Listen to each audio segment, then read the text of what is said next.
hopefully the audio balance is a little better than it was last time. It seems like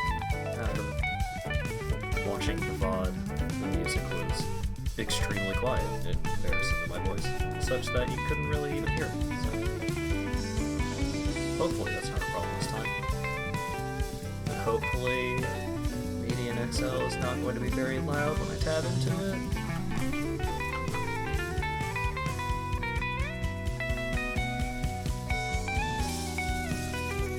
Alright, that should be good.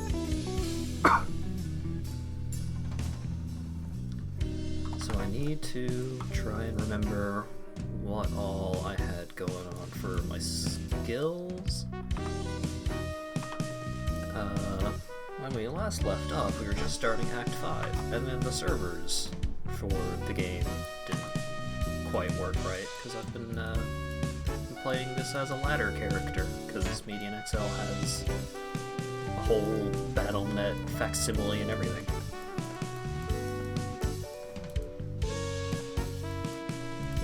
Leveling up right away, making great progress right out the gate. So from what I recall, I throw a knife that throws knives, and I put down a thing that throws knives. And that's pretty much my whole deal.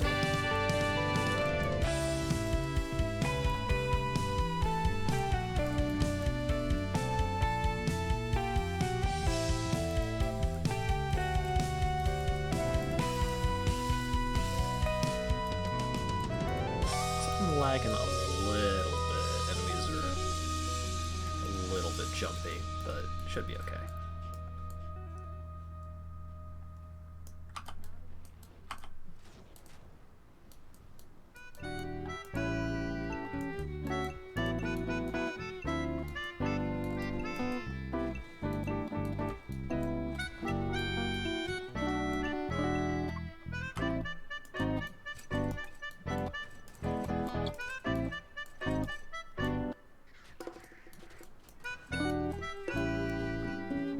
What my... Oh my goodness, my resistances are nothing.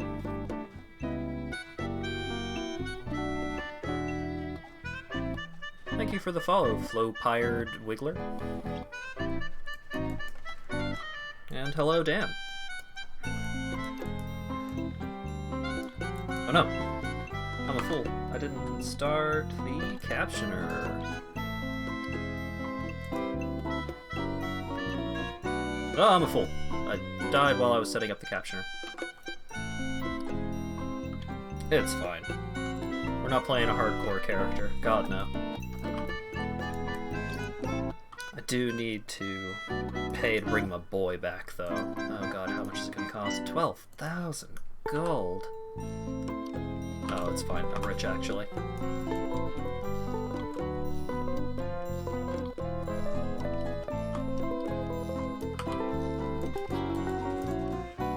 They say assassins do it from behind, but this assassin does it from, like, several meters away in optimal circumstances.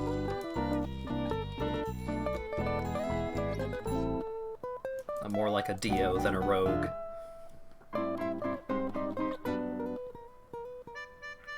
A Dio, not Dio. That, well, there we go, it got Dio that time.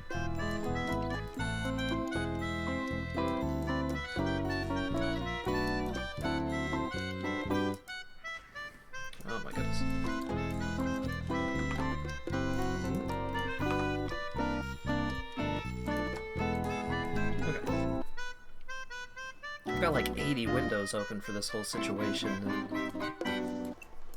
No. I'm losing track of what I'm actually doing here a little bit.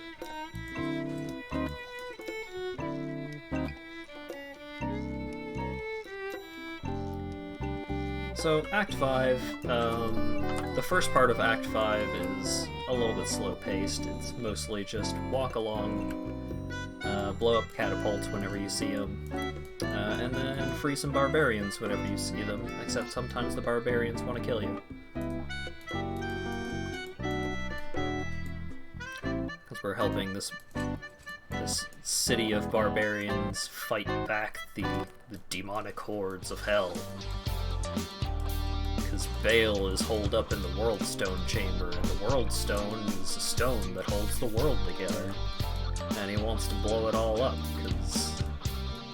Well, no, I don't think he wants to destroy it specifically. I think he... Or does he want to destroy it? I don't know. I know he's doing bad stuff to the World Stone, and the World Stone is important, so we gotta stop him.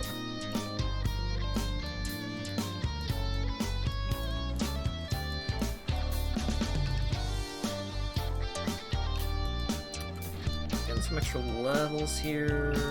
Do I have anything super fancy that I should put my skill points into? Not at the moment, though it was a good reminder that I need to keep up my buff. So, my main ability is I throw a knife that throws knives. That's pretty cool. I can set up a turret that throws knives. That's also pretty cool. But I also have a buff that automatically throws knives at anything that gets close to me. And it lasts a couple of minutes, so I don't have to worry about upkeeping it that often, but I do forget to put it back up pretty frequently. Despite it being I believe it's a considerable damage upgrade? I don't know. In theory, it gives me a bunch of extra damage. But one of the main things about these streams here that I'm doing is that I don't know how to make an optimized build. I don't know what skills are the good ones and what skills do a whole lot of nothing. Other than, in theory, there are a couple of skills that are really good that I might be using. The Mark of Infusion. Right, you can use the Mark of Infusion to create honorific items, and that's a fancy little item crafting system that they introduced from... Well, it's unique to this. It was not in the base game Diablo 2. So, I may actually try and pick up a pair of Tier 2 gloves. Or maybe Tier 1 gloves would be better for it. So, honorific items get extra bonuses from Mystic Orbs. And Mystic Orbs are items that you can apply to items to make the items give specific bonuses. So they can give you some extra elemental resists, they can give you faster hit recovery, which means like your hit stun animation doesn't last as long.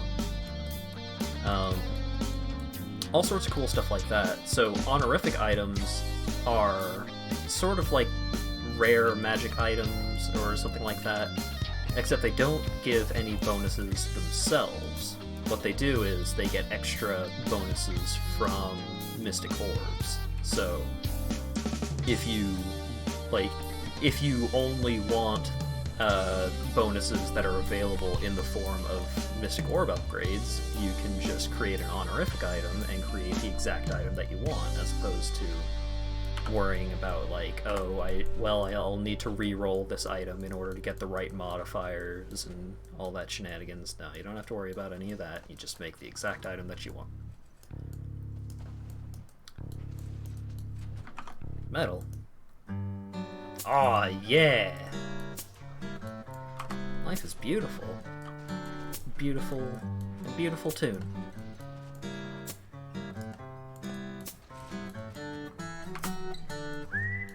Hopefully my audio balance is better than the audio balance in Deadly Premonition. Holy crap, the breakfast scene with Polly towards the start of the game, that... a masterpiece in cinematography, to be sure, but it was... I believe that scene could have been a joke, because the music that's playing over that scene, this song, is so loud and the voices are mixed in so low that you can hardly hear each other. But, like, it could be a joke that they're sitting on the opposite ends of this gigantic table and they can't hear each other, so that's simulated by you can't hear them talking over the music. I don't know. I love Deadly Premonition, but that's probably looking too deep into it.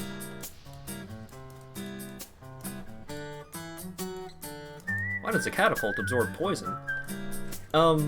So poison is a weird, it's kind of an element, like a pseudo-element, in Diablo 2. So, rather than encourage the player to do something like, oh, I'm just going to make a poison build, I'm gonna apply like 1 point of poison to the enemy and wait for it to tick over a millennia, and then I'll just go hide in a corner.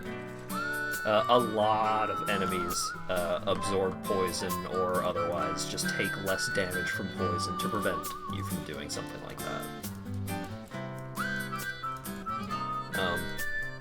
The upside to poison is that usually abilities that deal a lot of poison damage will also deal a lot of physical damage.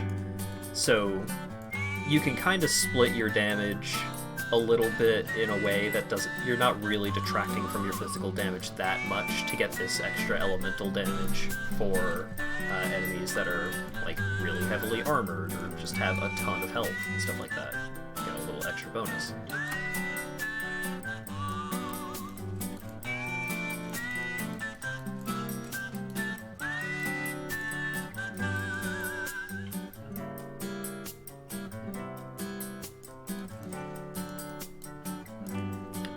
Meanwhile, poison in the base game of Diablo 2 was a huge pain in the ass for the player, because in order to get rid of poison, you would have to use an antidote potion. And antidote potions... Hold on. I don't want those lyrics. Hold on. Sure. Okay.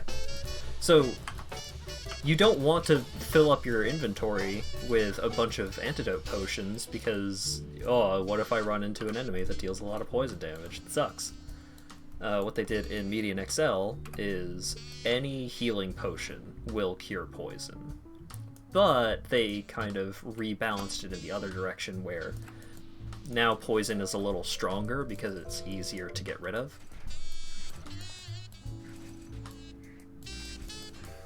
I think overall they did a really good job of rebalancing the game.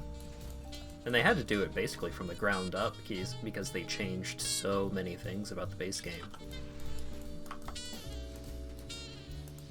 Like, all of the unique items are completely different. They changed a lot of the base items so that you can still get, like, similar kinds of effects on magic and rare items and so on and so forth, but unique items tend to do way more interesting things. Oh my goodness. I don't want to die. I have literally 1 HP. Oh Jesus. And I have no healing potions. Am I gonna make it? Oh, jeez. I'm living, baby. Not even close. I'm gonna buy some healing potions. I don't know why I have that. Or that. Get out of here.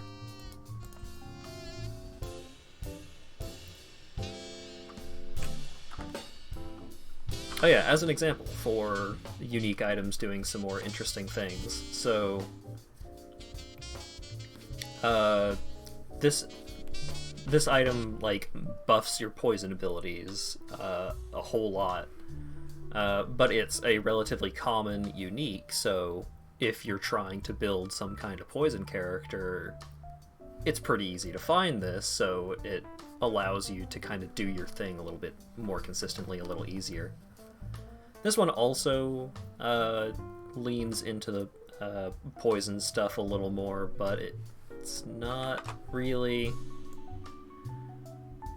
It's not really what I'm going for. The main reason why I'm using it is because it is a throwing knife, and my primary ability requires a throwing knife. So if I could find a better throwing knife, I'm probably going to ditch that one, but because it gives such a huge bonus to all of my skills, it's going to be tough to replace that one anytime soon. But that's okay, because if you weren't here for the last stream, then you may have missed how tiered uniques work. So, most uniques that you find before the final difficulty of the game, like the end game basically, are tiered. So this one is a tier 3 right now. You can upgrade any tier uniques up to... Oh no, high train. I'll just talk over it. So most of the uniques that you find before hell difficulty, the final difficulty, are tiered. So they can be tier 1, tier 2, tier 3, tier 4. That means that you can find the same unique, except better. So if you find a unique that you really like, but, you know, maybe you found it really early on, so it's only tier 1, you start getting later in the game, like, just the stats that it gives aren't good enough, you can upgrade it. Basically, you disenchant a bunch of other... Is there a bunch of metal in this?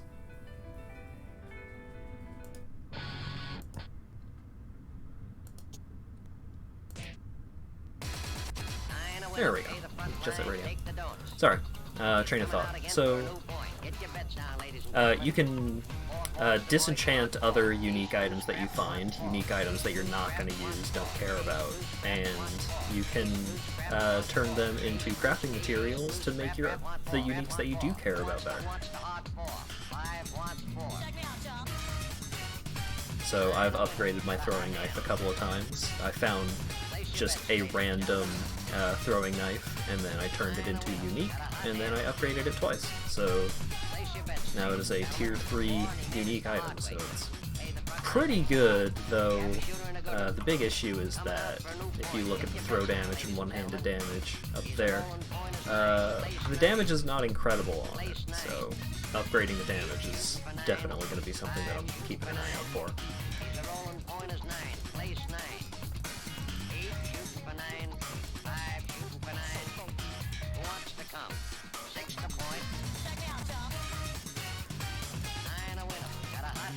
Yeah, you still rely on random drops to a point.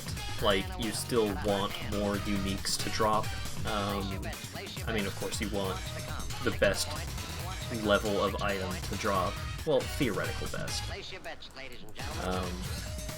So sometimes you'll be lucky and you will just find the unique that you're looking for, rather than having to find a bunch of uniques in order to craft one. But yeah, you don't need very specific random drops. You don't need to go hang out killing the boss of the first act 5-6 times before you get some kind of gear that's, you know, even worth putting on.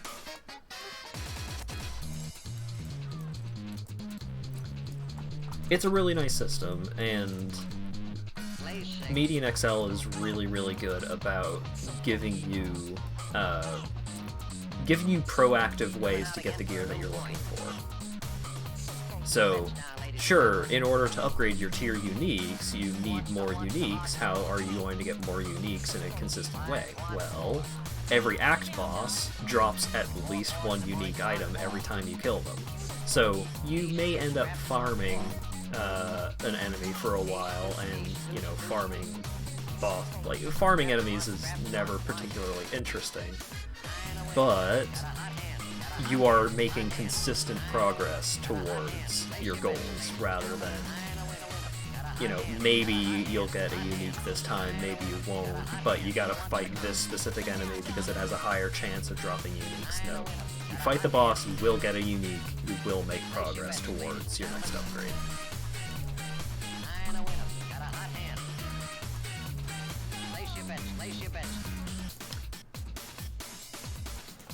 And that's why other systems that are present in the game, like the Mystic Orbs, are really nice. Mystic Orbs, what they do is they provide a small bonus, but they increase the level required to equip the item. So, you know, you need to increase the requirements of the item somehow to prevent people from just buying a ton of Mystic Orbs. Actually, here, I think this vendor over here sells them. So you need to, you know, find some way of balancing out this system where you can just, you know, constantly upgrade gear. But let's see. For an example, elemental resists plus 3%. So you combine this with any piece of gear, and you add this bonus of that piece of gear increases all of your elemental resists by 3%. You can use up to 5 of each individual Mystic Orb in order to upgrade your gear. So if you use 5 of these, you will get plus 15% to all your elemental resists on that piece of gear. But each one of them increases the required level to equip that piece of gear by 4. So rather than a piece of gear being like, you require level 17, I use one of those Mystic Orbs, then I have to be level 21 in order to equip these gloves. So it's interesting in a way where, you know, I'm level 44, these gloves only require level 17. How can I consistently upgrade my gear in a way that kind of keeps up with me? Like, eventually you're going to level up to the point where the bonuses that a piece of gear might be unsubstantial. So you use these Mystic Orbs to kind of catch them up to where you're at. There is no maximum level, but after level 100, the rate at which you level up is slowed drastically. So in most cases, unless you really put in a lot of time and effort into a character, you're probably not going to get beyond, 120, 125, and even that much, even that high a level requires a pretty hefty time investment. And once you get to that point in the game, most of the unique content that's available is really tough. It is... You really need to farm for your gear to be able to keep up with that content.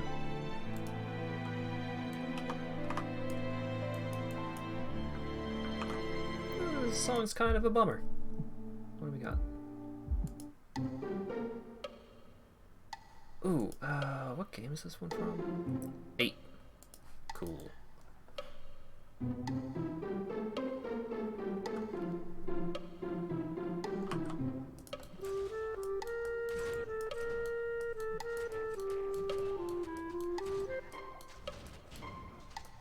think I've gotten a couple of levels now. Oh boy. I can start putting a bunch of skill points into things again. So this one I don't really want to level up until I get that synergy bonus, so I'm probably not going to level this up anymore until I can increase the base level to 12. That's our primary ability. Of course, we're going to slam some points into it. Broadside, I don't know. Broadside seems pretty good, but it costs all of our mana, and increasing the level increases the mana required. I'm not going to go for it. Hey Tox, what's up? Currently just slamming some points into some skills so I can continue on my way.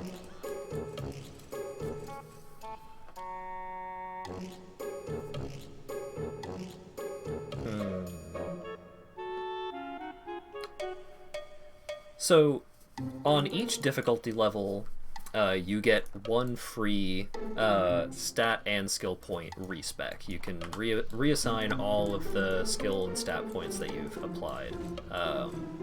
And it's free. You get it from a lady in Act 1, but you only get 1 per difficulty level, so, 3 for the entire lifespan of your character. at least in theory.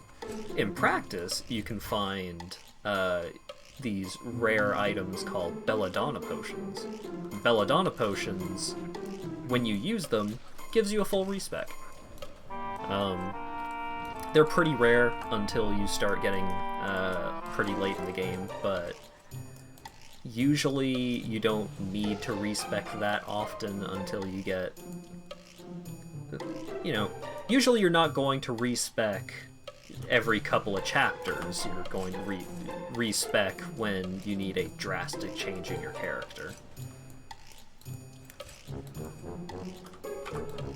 So, that level, I put some points into Queen of Blades. Hopefully I'll be able to keep myself aware of maintaining that buff.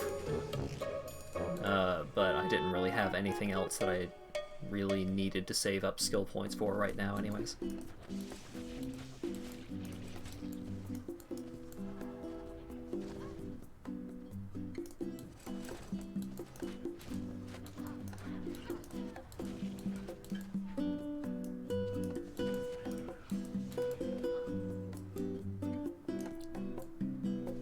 So right now we're in this ice cavern, and unbeknownst to us, because we haven't really talked to any of the NPCs, one of the people from the town has gone missing. So, oh no, we need to find the person that went missing from the town. Turns out the person that went missing from the town is hanging out in this ice cave.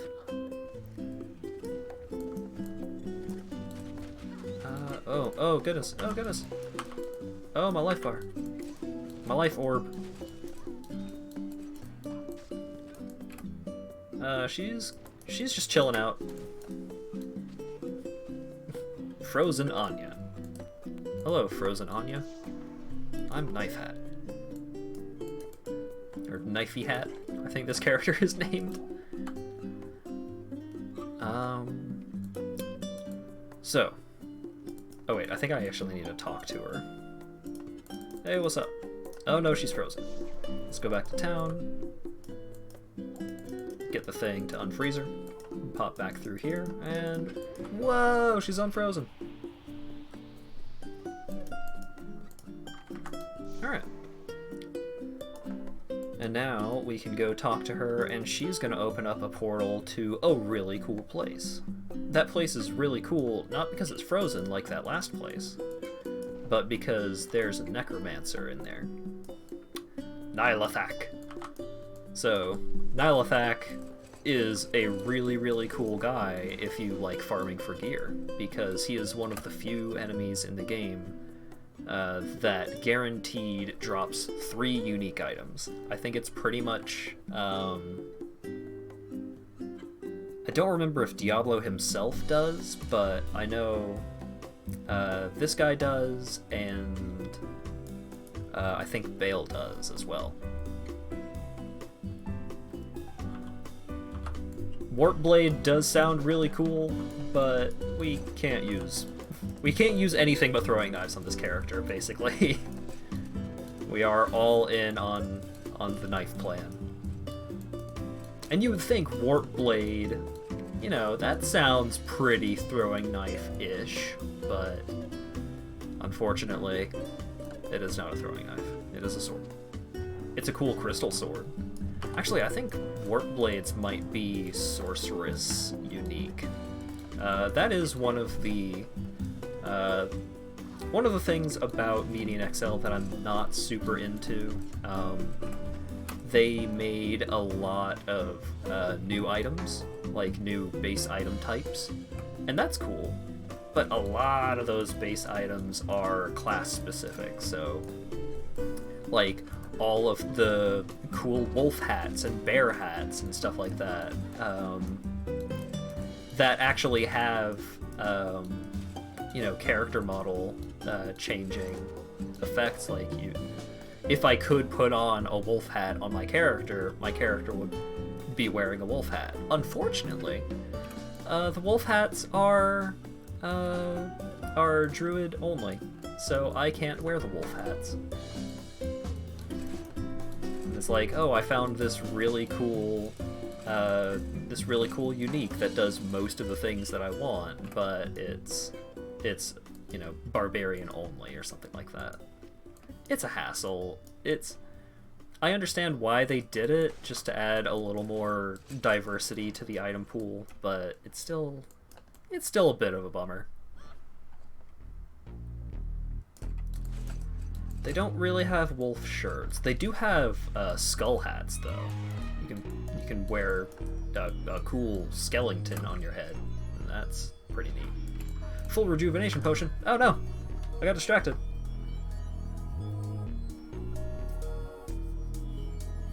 I'm a fool and a hooligan, a fooligan. I need to go bring my boy back. Halkek, bring back Wahid. Oh yeah, Wahid is a shapeshifter, so he hangs out in werebear form. Main reason why we're keeping him around is because he gives us a bloodlust buff, which buffs are good.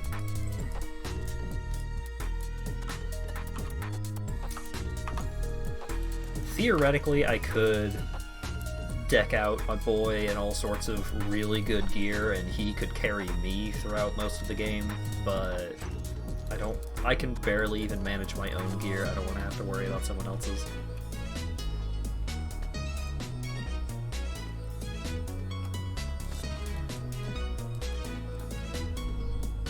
Well, Tox, Median XL is a really, really good action RPG. Like, especially if you enjoy endgame content, the endgame content in Median XL is really well done. A lot of it is, you know, very genuinely challenging rather than just jacking up the numbers so that you need to farm for better gear. A lot of bosses in the endgame can be completed with, you know, mediocre gear as long as you're good enough. But man, you do need to be good enough. They are really challenging. There's one boss that you need to defeat in order to unlock one of your reward skills, which is usually really good on most characters. In order to deal any damage to him at all, you need to keep him within a certain area of the boss fight room, this Ring of Fire. And in the middle of the Ring of Fire is a turret that shoots fire at you. Oh, I got stun locked. I was trying to teleport over there. I'm mostly trying to just grab the waypoint in this place. Rip in peace.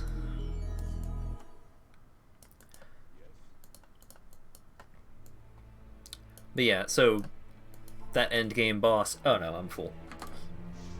That endgame boss is...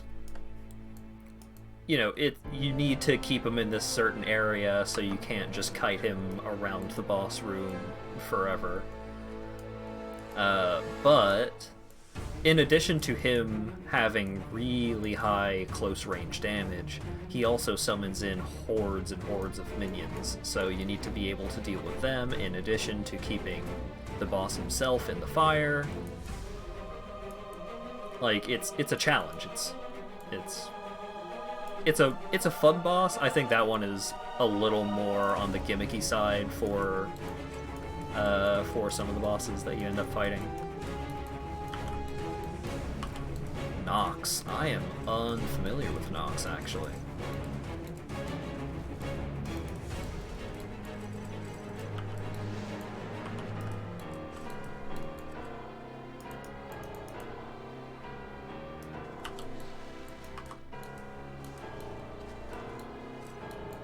I think the action RPG that I played the most when I was young was actually either Baldur's Gate Dark Alliance on the GameCube or Champions of Norath on PlayStation 2.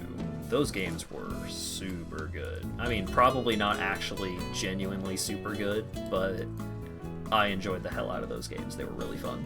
Especially if you could get some split-screen co-op going. I mean, you know, Diablo 2, playing it over Battle.net or playing it over TCP/IP probably did it way better, but it was a little more accessible, and I actually owned that game. I never owned Diablo 2 until I was already a teenager. Usually when I played the original Diablo 2, I would play it over at my friend's house, and I would only get to, like, Act 2, maybe Act 3, before I would have to go home, and since there were limited character slots, he would delete my characters so he could make more characters. So I never actually finished Diablo 2 when I was young.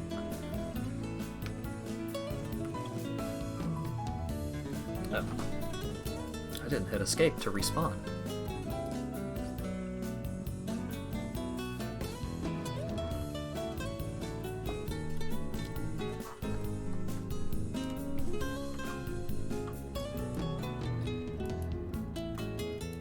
Was Nox a PC game, or was it a console game? Because if it was a PC game, I may try and get my hands on it for continued solo self-found shenanigans.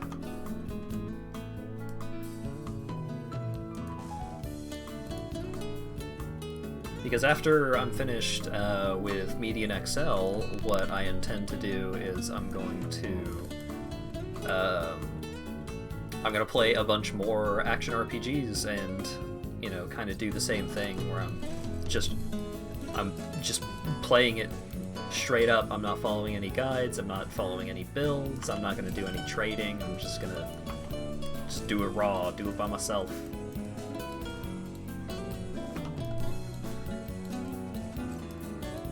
It was on PC? Maybe I will get my hands on that.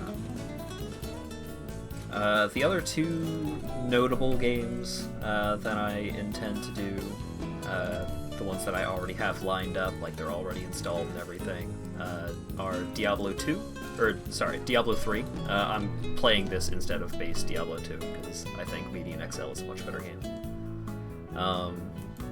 I have Diablo 3 lined up, and after that I have Path of Exile lined up.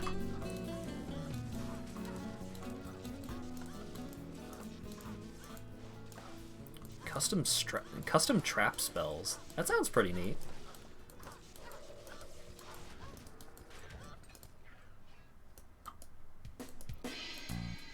I'm starting to have some real difficulties with with this game here. I am. Oh my goodness. The hit stun. The hit stun is real.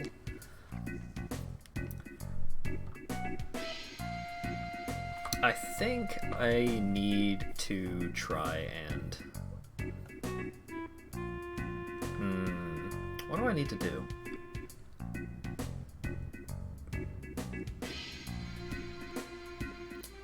This ring... not particularly interesting. Spell damage. Ooh, that's a lot of life. Holy cow. Hi, Teddy.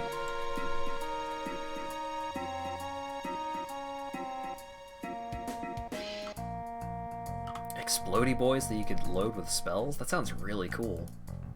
I'm surprised I've never heard of it. I've been around the block a couple of times with all sorts of different genres. One moment.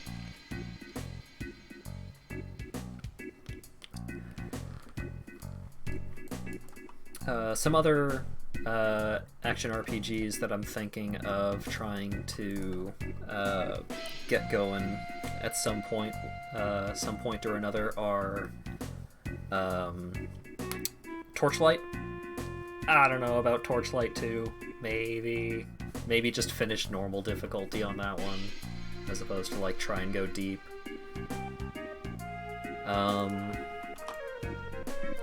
Torchlight, oh, what was the other one? Like, maybe I try and get Champions of Norath or Heroes of Norath going, Baldur's Gate Dark Alliance.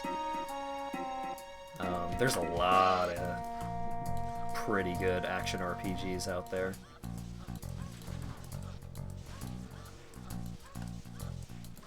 Can't say no to an engineer class. I feel you on that. I think I have over 100 hours more in engineer than any other class in Team Fortress 2. Oh, I need to get my boy. That's why I'm dying so much. I don't have my boy to back me up.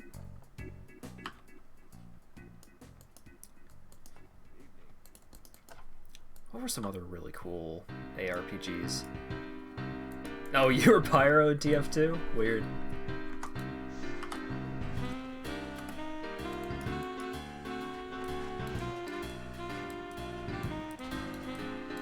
Oh my goodness. I'm getting spooked. This whole scene is bad for me. I'm getting demolished. I'm gonna need to buy more potions.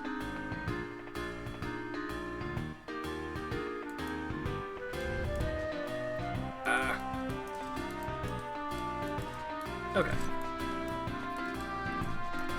Oh wait, what summoned? Oh, word hyena. Well, damn.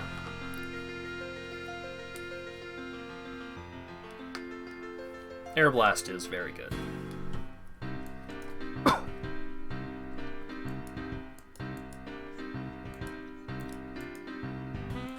I always felt like, I don't know, it felt like Engineer was the easy class for... Oh wait, no. What am I doing? Engineer was the easy class, so it was some... what am I doing? I'm selling these. Oh, God. There we go. Okay. So it felt like I could be a contribution to my team without being good at shooters.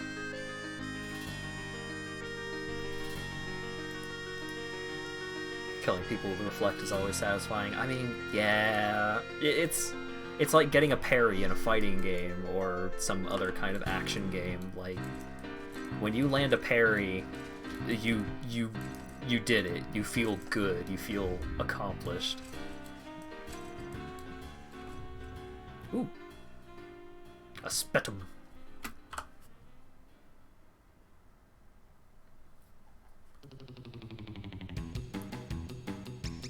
Ooh. This seems really good to give my boy. It gives him a chance to cast a thing on attack. It gives him some attack speed. It's got good damage on it. This one also does all of that stuff, but it seems like it does that stuff worse? Maybe? Here. Well, you have a new stick. This one's put in the cube.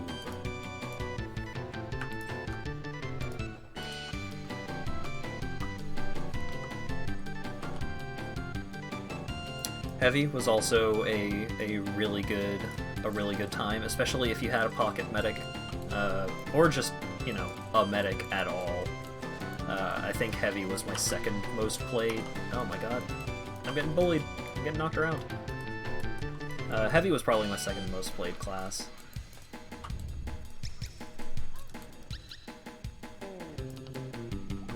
I always tried to play Scout. I felt like Scout was one of the classes that I was worst with because I always felt like I was doing okay with moving around, but it never felt like I was successfully killing dudes with the scattergun. It just felt like I never knew how to use the scattergun right.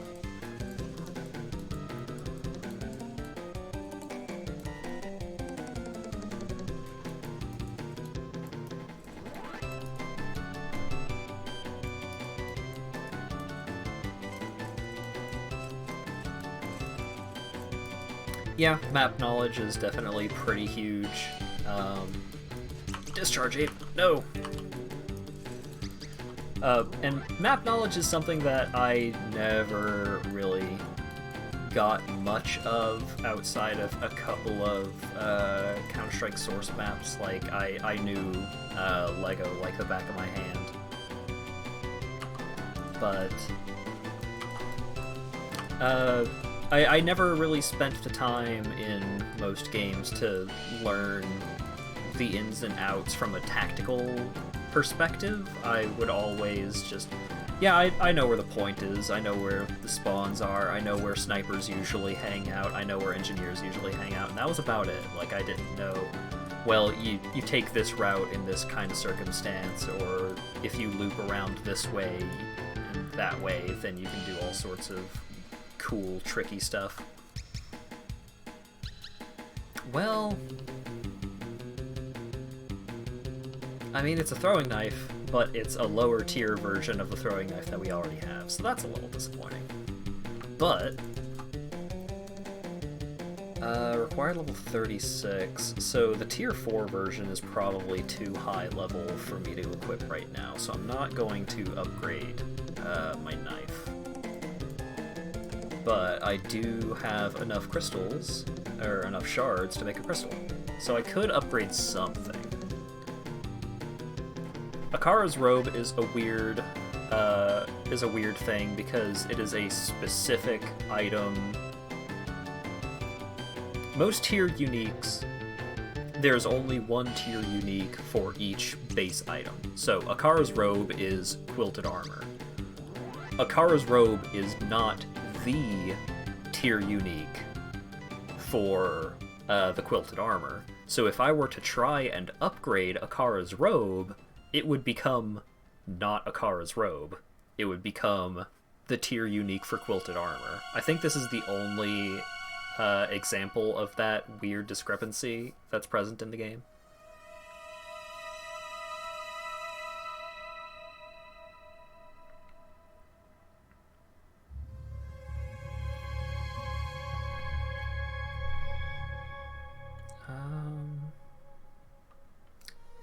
I'll just hold on to my crystal for right now until I feel confident that I could actually use my throwing knife once I upgrade it to tier 4.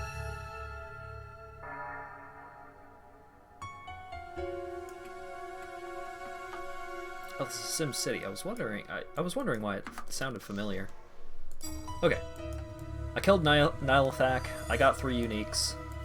That guy is the guy for if you need to farm uniques to get tier uniques and crystals and stuff. Let's go talk to Anya.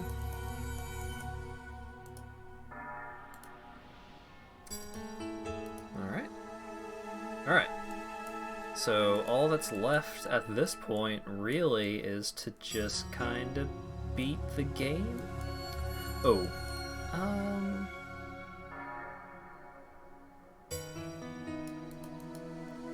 I did play a lot of 2 Fort when I was younger. It was just such a simple, easy map to goof around on. It didn't take a whole lot of brain power. So I'm gonna buy these gloves. Cool. Doesn't actually matter what the gloves are. We're gonna do a little bit of item crafting here. So I'm gonna cube this Mark of Infusion with these heavy gloves, and that's going to turn the gloves into an honorific item. So orb effects applied to this item are doubled. So this item only requires level 1. So I can put a lot of Mystic Orbs into this before I increase the level requirement high enough to the point where it becomes like a problem.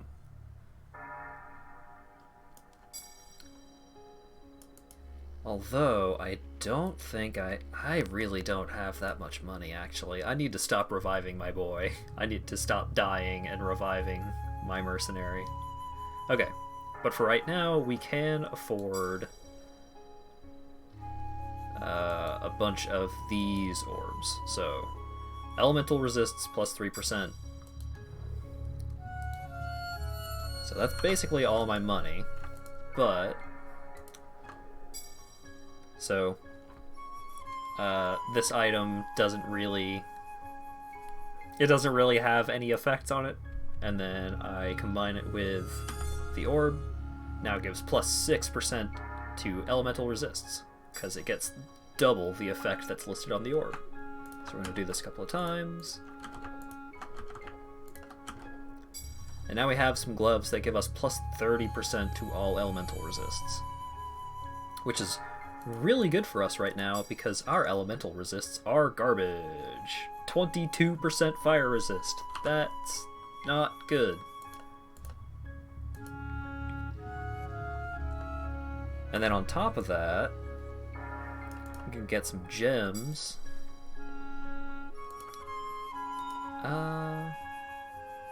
Okay, 2 sockets, so we can put that gem in there, which increases the resistance by 20%. Do I have any turquoise?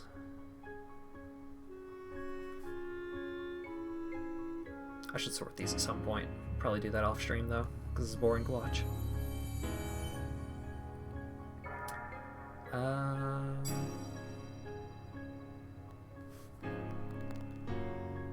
Okay.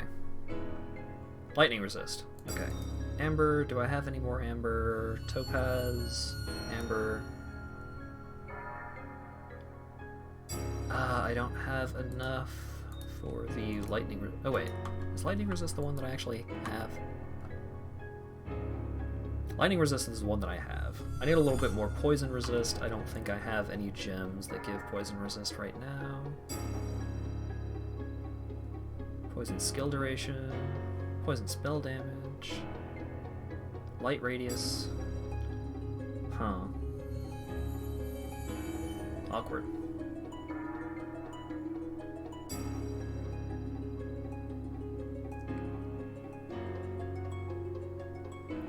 See, the diamond gives all elemental resists if you put it into a shield, but my shield doesn't have any sockets, so I can't actually do that.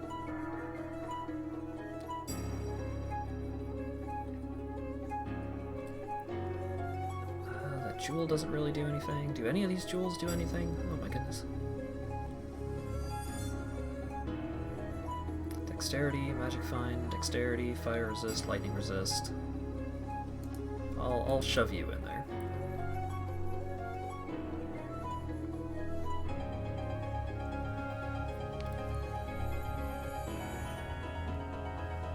Oh, right. So, that scroll there, we'll talk about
Just kill us.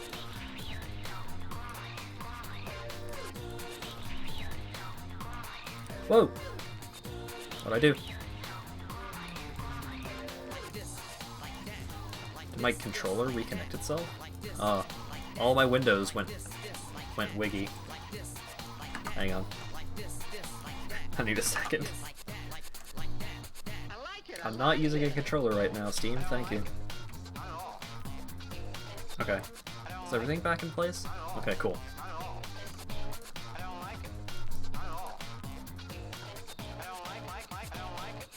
Take it easy. Oh my goodness. Ah!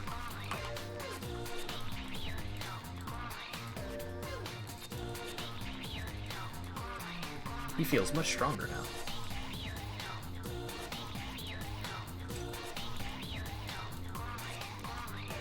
So we're getting close to the end of normal mode here.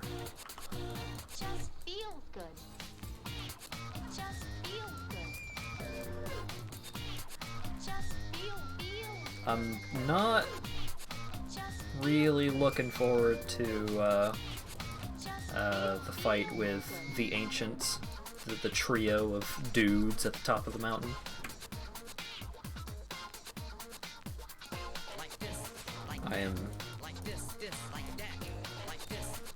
I'm like 1 for 3 on not getting completely dumpstered the first time I fight these dudes. Is that a waypoint over here? It is. I think. Yeah.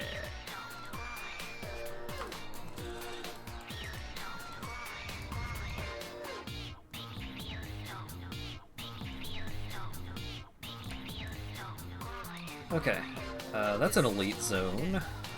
I think most of the elite zones that exist in Median XL also existed in the base game, but they were just optional little extra zones rather than full of enemies that are explicitly more powerful than all of the enemies around it. Uh-oh. I goofed it. I goofed it again.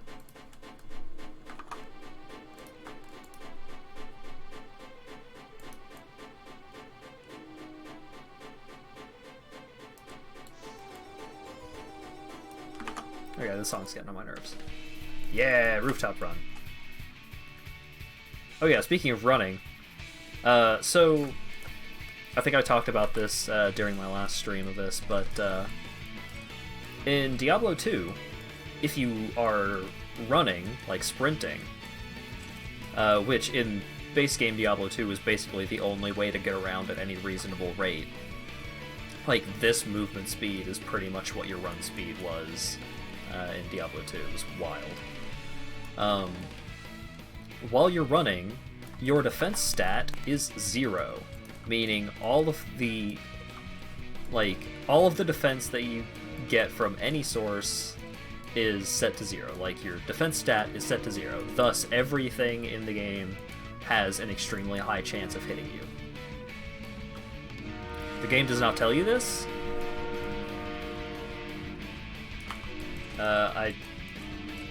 It is a freaking crazy mechanic to have in your game, where it's just like, okay, in order to get around, you need to run. If you run, screw you. Like, current defense. So, I have 479 defense. Average chance that Unseelie Lady will hit you, which is the enemy that I just killed. 64%. So, that enemy had a 64% chance to hit me with any given attack. Non-magical attacks, because magic is weird. And then I start running. Doesn't change, right? Except it does. It lies to you. It's a quote-unquote hidden mechanic, which is extremely dumb. It's bad. It's a bad mechanic. So, in Median XL, your defense still gets set to 0 when you're running. It just doesn't tell you. It doesn't list it anywhere. It's just one of those things that you got. If you know it, then you know it. If you don't, then how are you possibly supposed to find out? So we gotta fight these boys.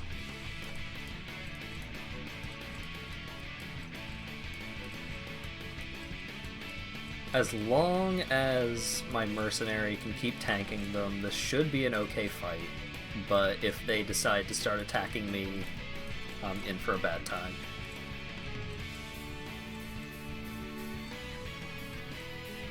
Oh, mercenaries are another thing that was overhauled quite a bit from Diablo 2 to Median XL. They're just way better in general. They have more interesting abilities that they can do. Each act has several different mercenary types that you can hire, and they do different things. And they also progress like pretty deep into the long game. The final ability that they get access to, they don't get access to it until level 90, and that ability is usually crazy good. Like one of the Act 2 mercenaries, the Fighter Mage, gets access to Chrono Field, which is a massive debuff and slow to all enemies in a huge area.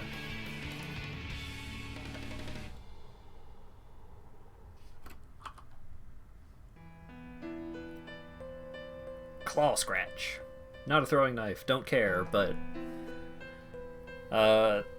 gee, I wonder if this item is intended for use by druids. +2 to all druid skill levels, plus 10% damage to Mark of the Wild, which is a druid skill, plus 44% duration bonus to Mark of the Wild, which is a druid skill.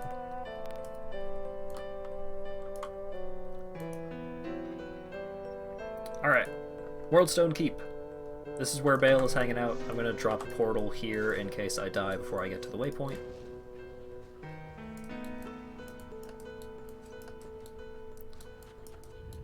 Oh boy. I have not been using my Queen of Blades. I am a big goofus. Yeah, there's a lot of really good video game soundtracks on Spotify now. Like, just a ton of Final Fantasy soundtracks were dumped on there, and I love it.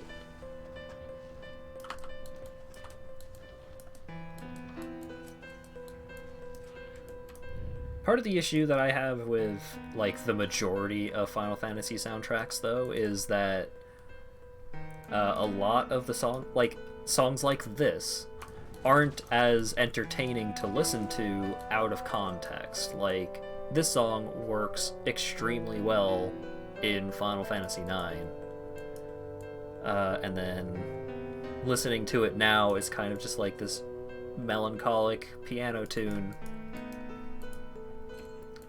I don't know. I'm not gonna skip it, but I don't know. I tend to prefer more upbeat songs, more songs that are, I wouldn't necessarily say easy listening, because I wouldn't consider the Metal Gear Rising soundtrack easy listening, but I find a lot of RPG soundtracks tend to be very atmospheric, which is fantastic, but not as entertaining to listen to out of context. Kind of just talking myself in circles there, but...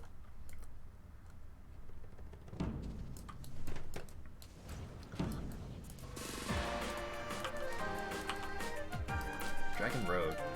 Now, Sonic Unleashed soundtrack, that's some any time, any place kind of music. Oh my goodness.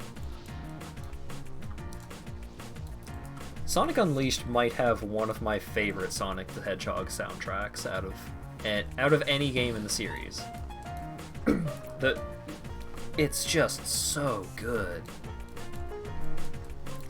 And there's so much of it, and so much of it is so good. Like, the Metal Gear Rising soundtrack, extremely good. Very, very, very good.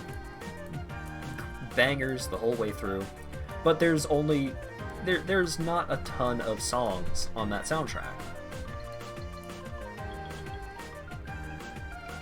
So it's, you know, you're only getting what really matters. But in a lot of video game soundtracks, you tend to get more than that. You tend to get a wider diversity of tunes.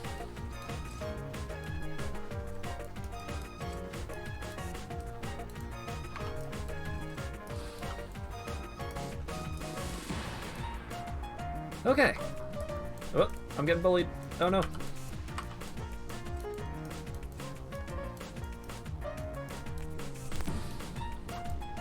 I think one of my least favorite mechanics in action RPGs is knockback. Like, enemies being able to move your character. Because since your character is always in the middle of the screen, if your character gets moved outside of your control, the entire screen gets moved, and it's usually quite sudden. And so it can be really jarring. Gotta get rid of the Dark Sisters.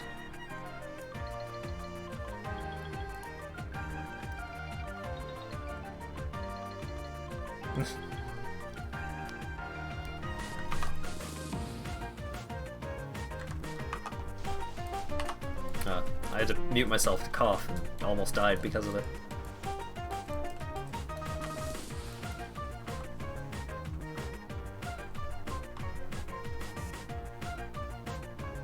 Rules of Nature is such a cool fucking song.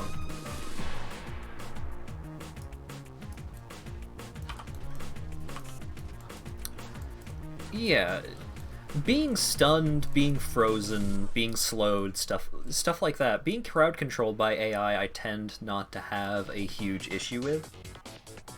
Because, you know, sometimes encounters, like, that is the best way to make certain encounters work. Mobility is super important, and that's why removing a player, or limiting a player's mobility can be such an interesting challenge to present. But if, like, I think part of it is it being the camera. Like, your entire view of the world suddenly being jerked to the right or something sucks. Also, hell yeah, ain't nothing like a funky beat.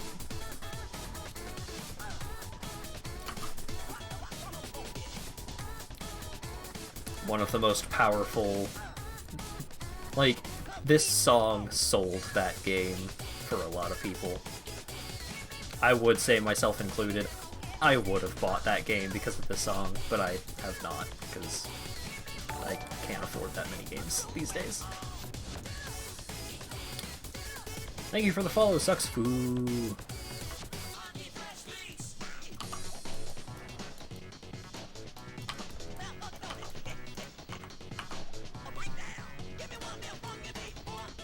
Oh man, of course I love Latch. Like, that Latch is why I bought Lethal League 1. This song would have been the reason why I got Lethal League Blaze, if I ended up getting Lethal League Blaze, which I didn't.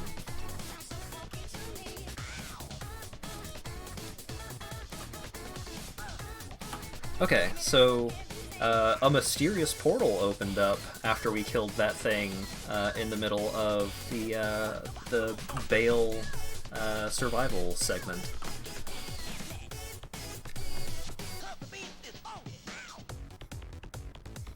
Nice, Teddy. So this is one of the first instances of, like, major content that is unique to Median XL. So this is Tranathula. So inside we have to defeat 3 priestesses, collect 3 items from each of them, and then we combine those 3 items to get a special thing. And that special thing is extremely good. It is so so incredibly good. It is kind of game-changing in a way that is...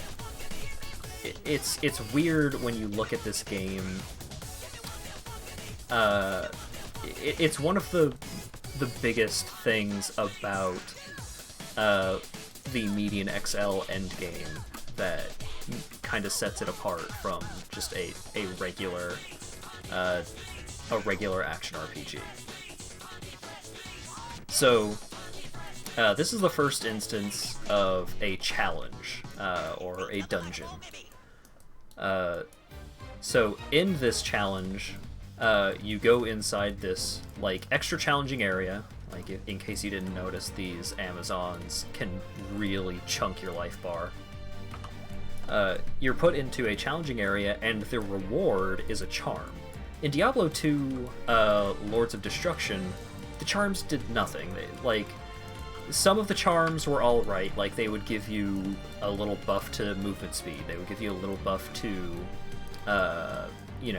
your strength, or this, that, and the other thing, give you some extra life. All of that's cool and all, because with the charms, all you had to do was keep them in your inventory in order to get the benefit.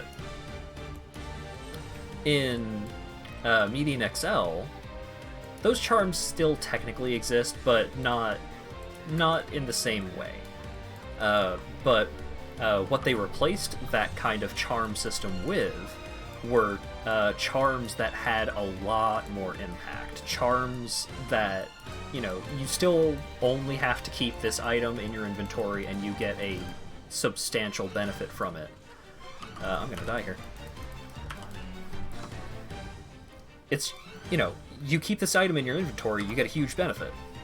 What's the downside? Well, the downside is that getting them is hard.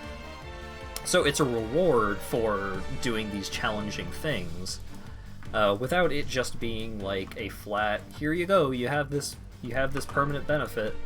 It's more tangible than that. You get this permanent benefit in the form of this item that you can look and see, and especially something that you can keep track of easily. It's something that you can look in your inventory and see exactly what benefits you're getting from each of these charms, rather than, did I get the skill point from that quest, or did I choose the health buff, or did I do this, or did I do that? No.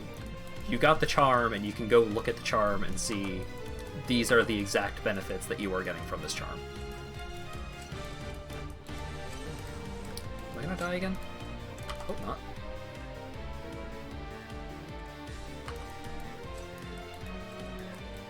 So yeah, this glowing Amazon lady, the Priestess of Zeray, tough customer, because she can summon just this gigantic row of ghost Amazons that shoot arrows. Boy, howdy.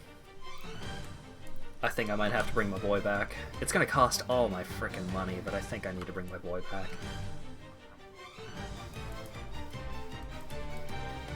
Oh my god, 21,000. Oh, my money! And then the rest of my money is going towards healing potions. Oh god. Okay. We're gonna do it, though. Another thing about this specific challenge. This is referred to as the level challenge. The level challenge, if you complete it before you hit level 60, so currently I'm 54, obviously I'm not level 64, obviously that's a 5, what are you talking about? If you complete this challenge before level 60, then you just combine the 3 items that you get and you get the charm. However, if you complete this challenge after level 60, you have to use arcane shards in addition to the items that you get from the bosses in order to get the charm. It's kind of, it's a challenge. So if you complete this really difficult thing, oh my god, jungle snake! I was looting. I was trying to pick up things. Gosh dang it. But yeah, it punishes you for just holding off on doing this challenging thing until it's just, a walk in the park.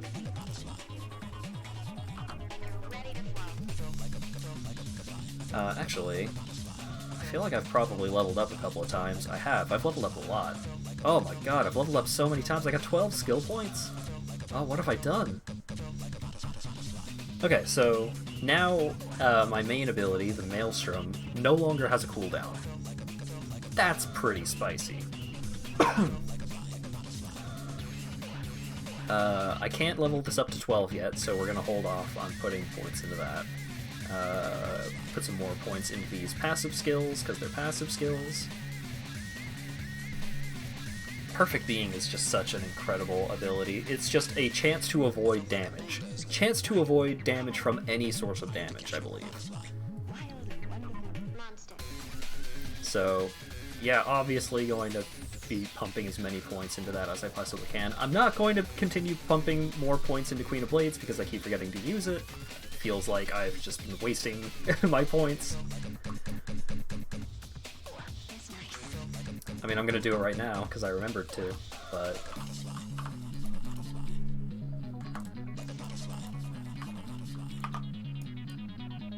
Okay, so we killed that priestess. If it wouldn't take a bit of effort, then I would pull up like the larger version of the minimap to show you where all of the other little bosses are. But one of them is here. So my damage output should increase pretty substantially from removing the cooldown on my main ability. I do still need to actually be at least a little bit good at the video game. Thankfully, the arrows don't fly extremely fast, so you can kind of jive them. You installed Median XL 2 days ago and you have no idea what you're doing. That feeling is normal.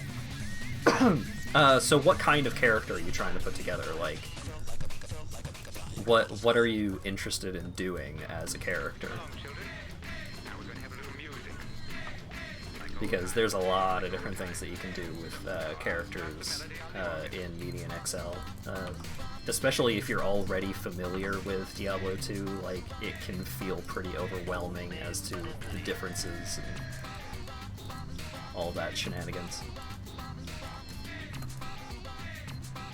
I got the Shard of Fire.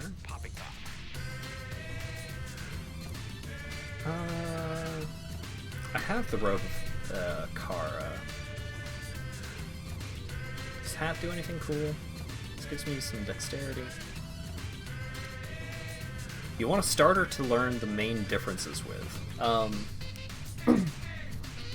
If you want an easy build, the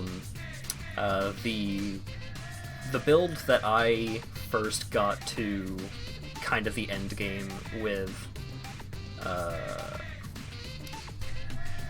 the character that I did all of that with was a Storm Amazon. So the Storm skill tree has a couple of pretty spicy abilities, but the main two that you really want to pay attention to are the very first one. I think it's called Storm Strike or Lightning Strike or something like that. It's a melee attack that arcs lightning out to like all nearby enemies. It has huge range on the lightning. The lightning does a lot of damage, so it's good. Like, it's easy to use, and it's really good at clearing rooms. And then, if you're familiar with Diablo 2, the other main ability that you gain access to is the Hammer of Zeray, which is basically the Hammer of Justice from that was yoinked from the Paladin in base game Diablo 2.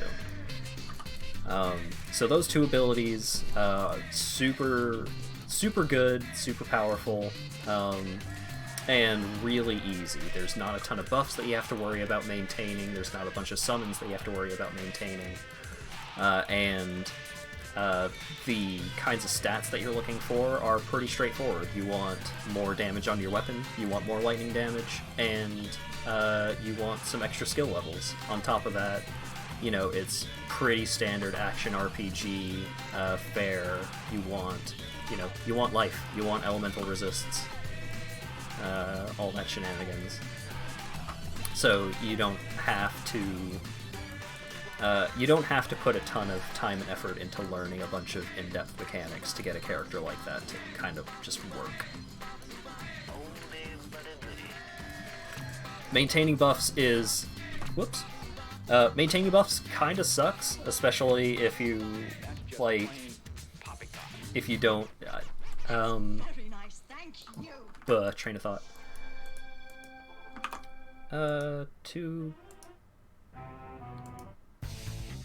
Okay, cool. I needed a song that did not have lyrics.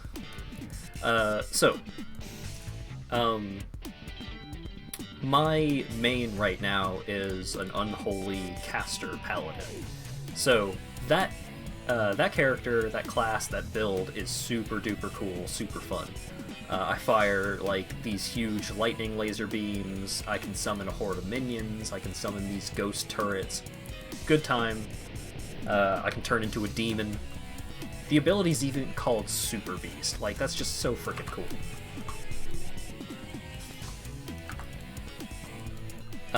But the problem with all of that is that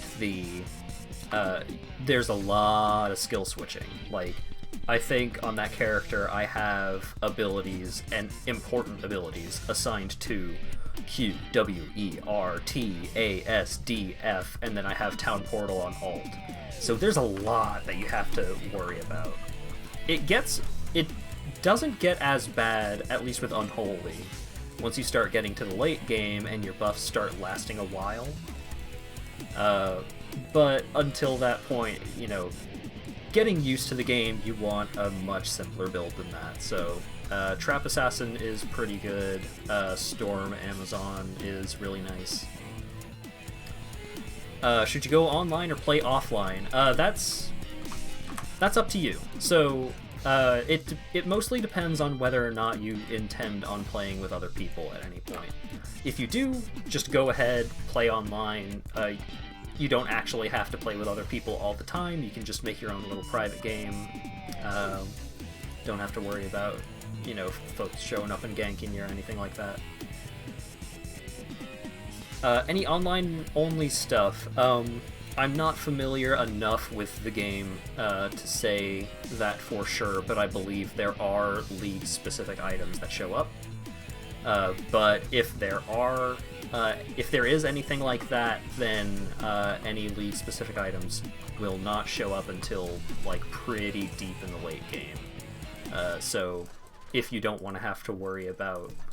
If you don't want to bother with all of that shenanigans, like, right out the gate, like, you just want a simple starter character to get used to the game before you start worrying about, like, a more powerful build or something like that, you can play offline, and you don't have to worry about lag or anything like that.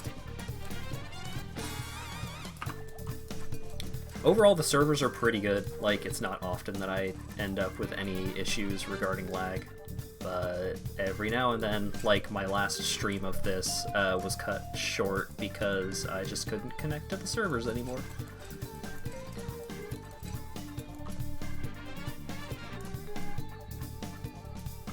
I mean, that's the first instance that has ever happened to me in my month or so of playing this game, but it's a consideration. It would be dishonest to say otherwise. Oh my god, these murder hallways. They're just completely lighting this hallway up if I try and hide in it, but then outside of the hallway there's so many more angles the Amazons can come from. Good lord.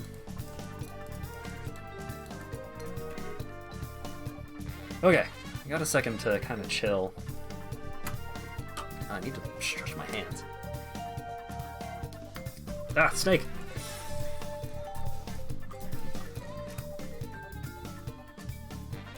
Freaking invisible enemies.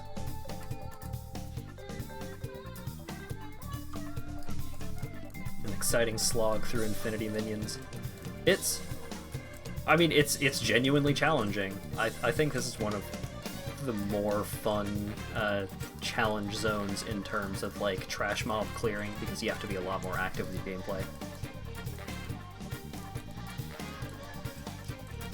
not accidentally hitting 60 from all the minions. They did think ahead in that regard. You get no experience from any of these enemies. You still get loot and stuff, like you can still get you know, gold and pieces of gear and stuff, but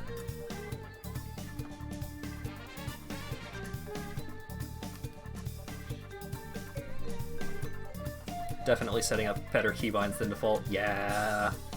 Yeah. The F keys are a little bit antiquated.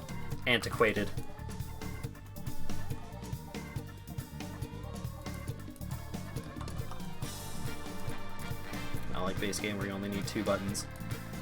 I mean, even in base Diablo 2, I feel like there often enough there were still some situations where you would want at least a couple of hotkeys once you start getting into the late game, but I didn't get as deep into late game Diablo 2 as I have gotten late game Median XL. Shard of Ice. Okay. Is that a unique pike? Or is this just a stick? That is unique. Spicy. Okay. So, we're going to craft the Sunstone. Freaking invisible snakes! Ah. Goodness gracious. That's fine. That's fine.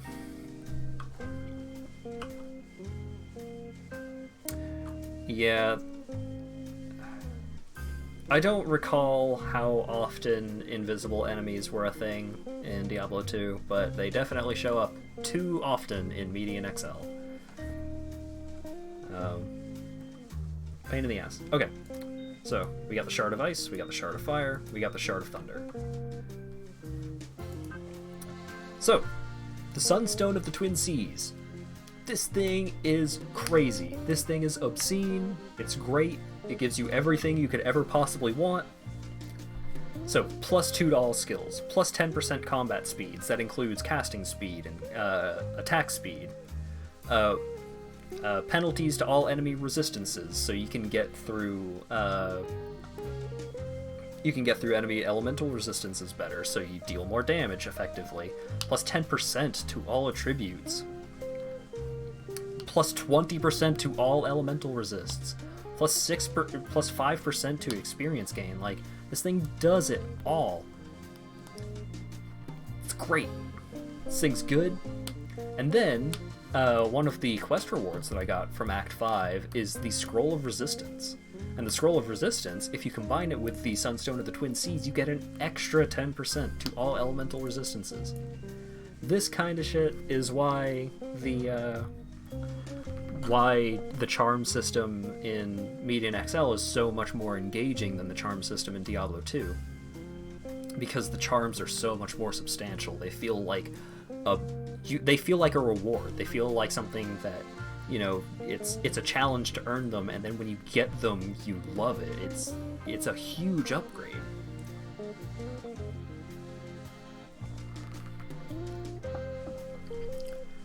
Also, the reason why they do this, so in Diablo 2, you got an item that you would use and it would increase your elemental resists. But the problem is that there was a bug with it where if you died, you would have to create a new game in order to get that benefit back. It was technically a permanent benefit, but it would go away if you died and come back if you restarted. It was dumb. But yeah, the upgraded Sunstone certainly is a huge help in dealing with the next difficulty's resistance penalty. So that thing is going to sit right in that specific inventory slot for the rest of time.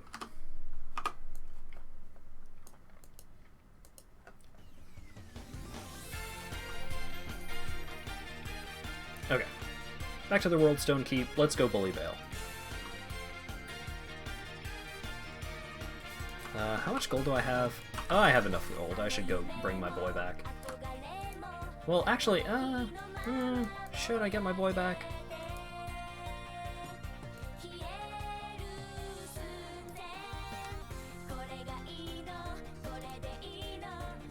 the right way? Oh god, I'm lost.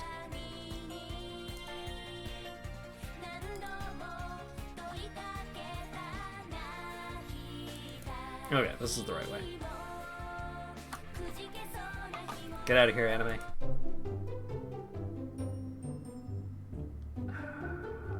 Sims 3? Nah.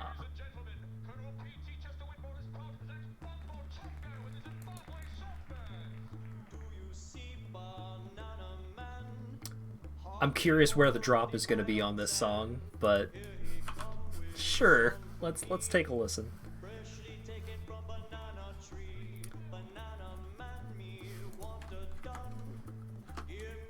This might just be the original. I never trust whether or not it's the original on Spotify because there's so many different versions of every song.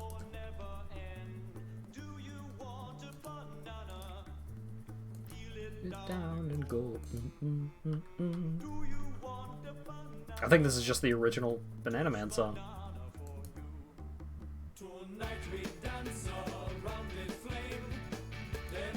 Maybe not, but whatever.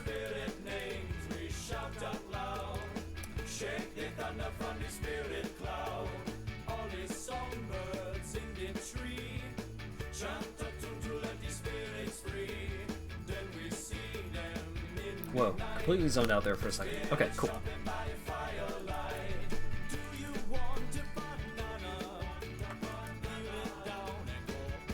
Yeah, Tox, that's exactly what I was thinking. Like, I can't remember the last time I've actually heard Banana Man outside of watching Chiquita Dave.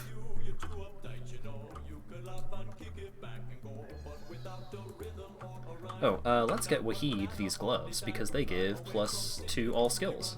And mercenaries really like benefits from skill levels.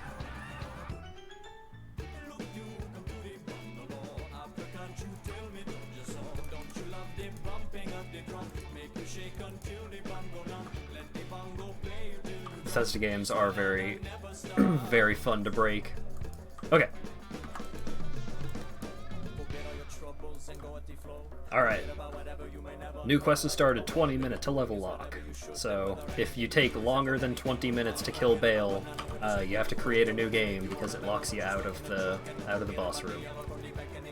I'm not a huge fan of the lockout system, but I mean, it shouldn't be too difficult fighting normal Bale, but there are certain challenges later on where the lockout is like 20 seconds, so it's basically you have one try to kill this boss, and if you fail, you gotta start another game in order to give it another try.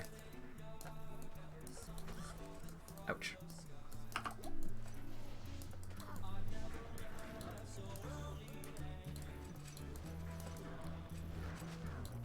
Alright, easy peasy. Oh yeah, so Bale only gives you 2 unique items, while that other dude, the Necromancer that we killed earlier, gives you 3 uniques, so... Bale's a punk, basically. But, I am going to put some of these uniques into the cube.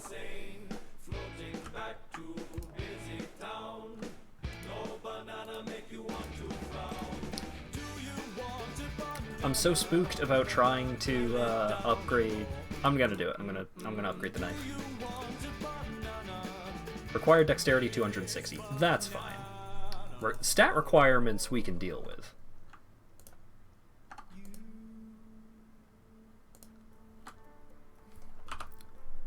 Because I always keep a good reserve of stat points just in case I find a piece of gear that requires high stats.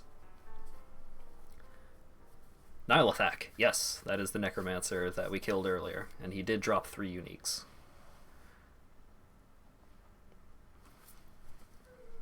Because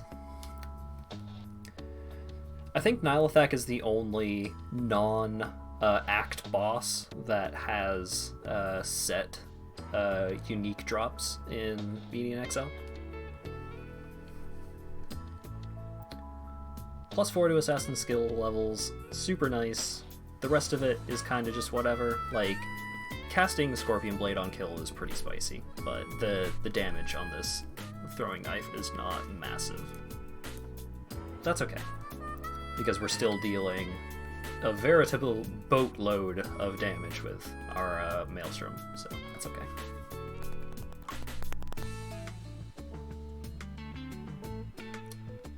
Okay. Yo, Tyrael. What's up? Destruction's End.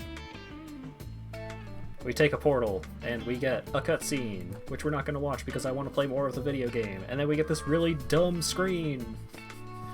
It's just... Oh wait, hang on. Hang on.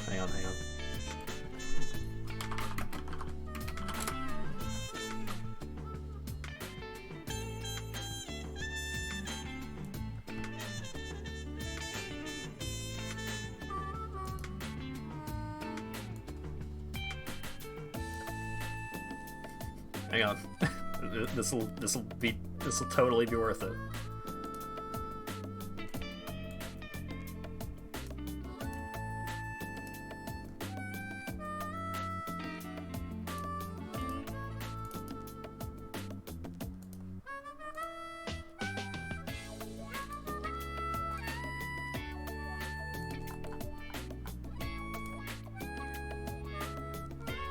Okay.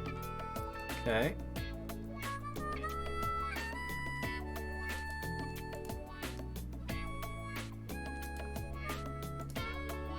Okay.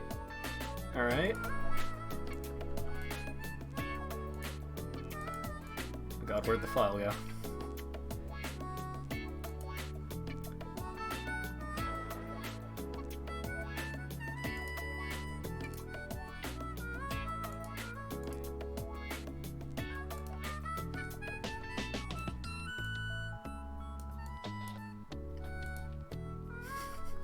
Hell yeah! It took way too long for this joke.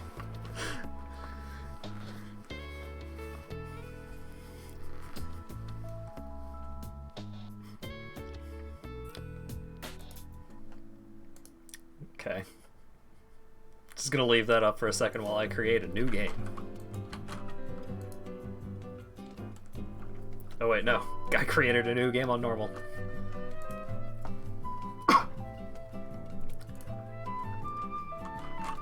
Gonna create a new game on Nightmare.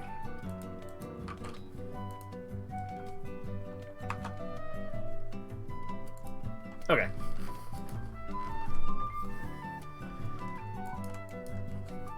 A winner is you. Oh, there were so many. There were so many that I was thinking of, but like, I just Google searched "you did it" and figured that was the one that I was looking for in that moment.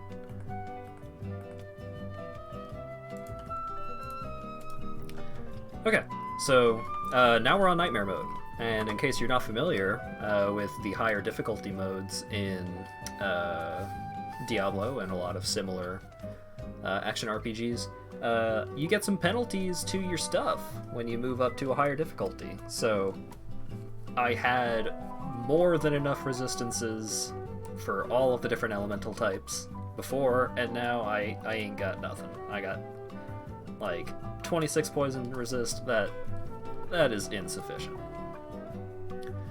But not to fear. There is a pretty substantial upgrade that we can get pretty early on in Act 1.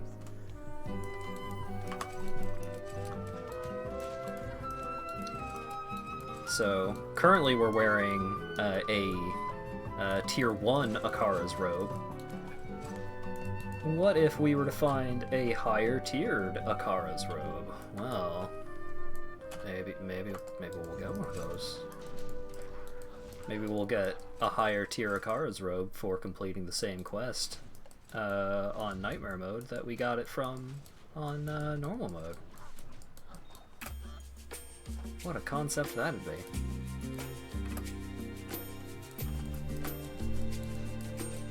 So, back in the Den of Evil, hopefully we're able to progress a little quicker through the acts on Nightmare than we did before. Now that we actually have our build pretty much running how we want it to. Like, I'm throwing knives, I've got my boy with me, I'm having a good time.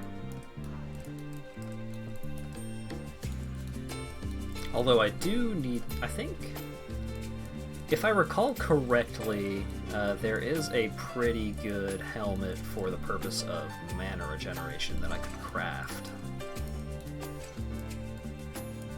Should probably consider that. Yeah, you get Akara's robe from a quest.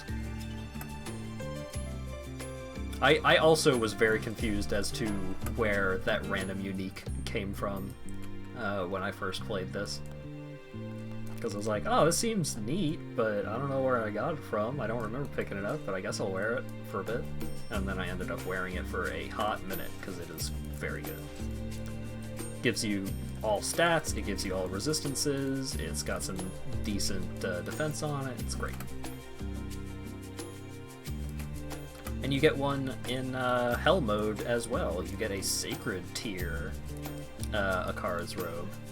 And Sacred Tier items are where you start getting into like the end game grind, because Sacred uniques cannot be crafted in the same way that Tier 1 to 4 uniques can be. And they can't be upgraded either, but I mean, they don't need to be, they're incredible. So rather than being able to just craft the unique that you want from, you know, I know that I want a unique skull helm, so I go find a skull helm and I combine it with some arcane crystals and an oil of enhancement, and bam, I've got a unique. Problem solved.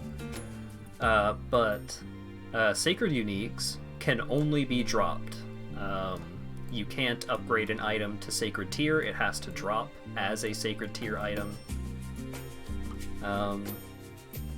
So that's where a lot of the RNG comes in, but it's, you know, it's pretty okay, because by that point, you know, you're already at pretty much at the end game anyways. It gives you, that's where your time sink happens.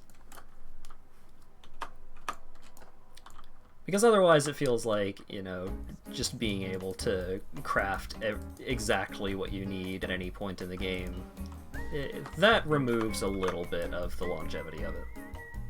But getting there, all of the crafting stuff is made to be really consistent. Median XL Sigma does not have /PlayersX. It was explicitly removed. In the original version of Median XL, that was still present, but they cut it for Sigma because they just rebalanced the experience progression and item drop rates and everything like that, so it was pretty unnecessary. And yeah, like, it kind of turns into a more traditional, a more standard action RPG grind once you start getting into Sacred Tier items, and that's okay. That's what that kind of player is looking for anyways. Like, you're not really going to be alienating anyone by setting it up like that. And even then, like... oh, I'm sorry. But even when you get to the point of sacred unique or sacred items, there are still a decent amount of ways to kind of craft the items that you want, rather than just hoping that the items that you want drop, and in a much more consistent, I feel like, fair way than something like Path of Exile. Love Path of Exile, but item crafting in that game is whack.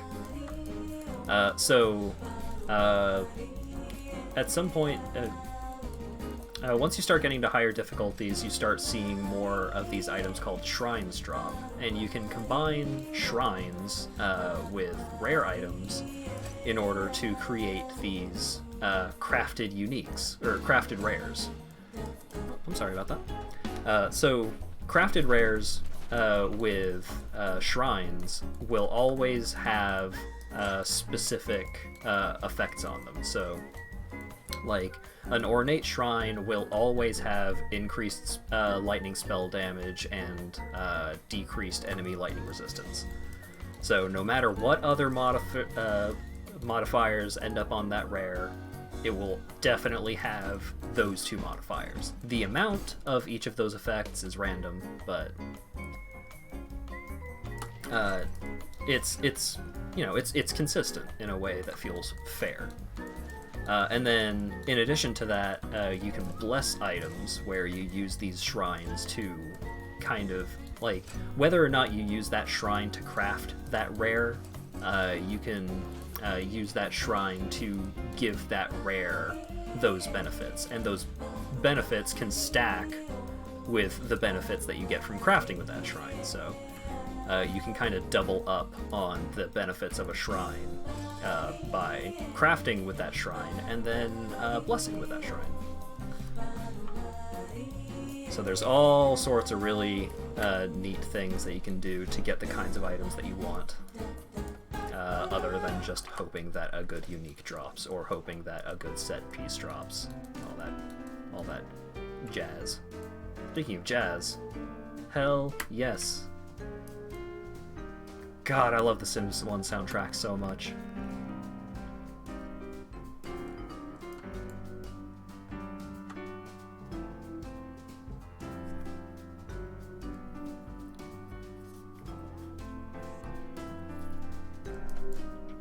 Path of Exile is basically the wiki is your friend. Yeah, I mean, to an extent, you will still probably want to use the wiki when you're first learning Median Exile or Median XL, because there's still a lot of mechanics that maybe you want exactly how it works than making some kind of assumption.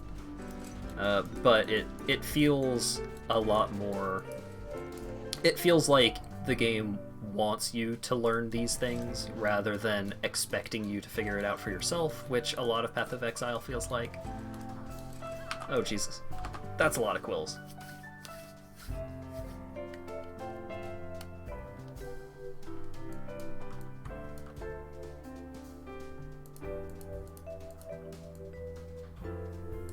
Every unique is new. Yeah, like if you're the kind of person that like you want to plan things out or you want to like ensure that you're getting the right stuff or all that stuff. If you're not just trying to play it super casually, just ooh, what's this? What's this item that dropped? But for the most part, you'll generally want to know what things do, and the wiki is very helpful for that. And, like, the developers of Median XL tend to help out with providing documentation on how certain things work, and, here are the cube recipes, like here are the kinds of things that you can do with the Herodric cube, rather than, I don't know, you figure it out, put some stuff in the cube and hope it works out. It's good to be informed in this kind of game, especially if you have any intent of playing all the way through to the late game.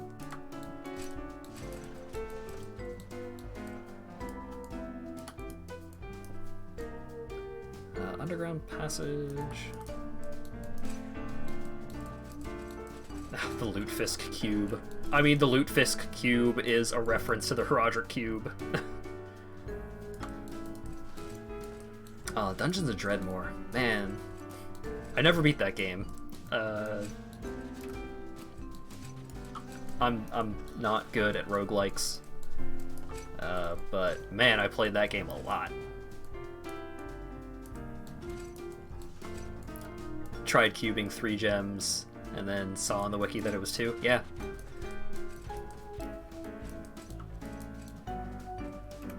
It's good to be informed.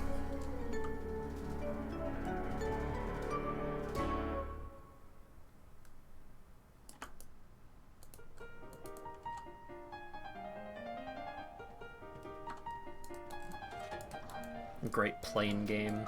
I think my favorite plane game is just Tetris, because Tetris is a game that I could completely zone out to for hours and hours and hours and hours.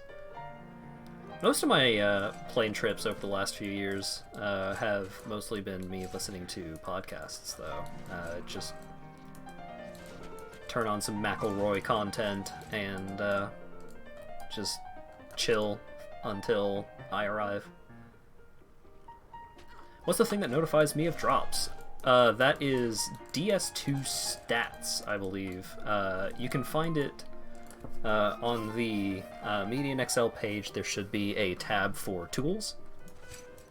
The tools includes a lot of different, very useful tools, but the DS2 Stats version specifically. So, DS2 Stats is a thing that existed for Diablo 2, but this specific version of DS2 Stats has a lot of functionality and information specific, like, that is Median XL specific. And on top of that, it has some fancy extra stuff, like it's not quite the same thing as the loot filter that you get in something like Path of Exile, but it notifies you. You can set it up to pop up that little notifier up in the corner. Let me see if I can capture it just to show what it looks like.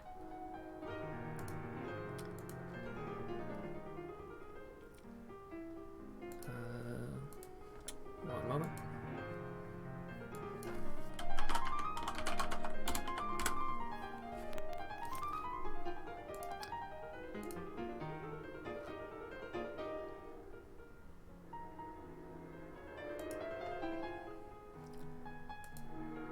Okay.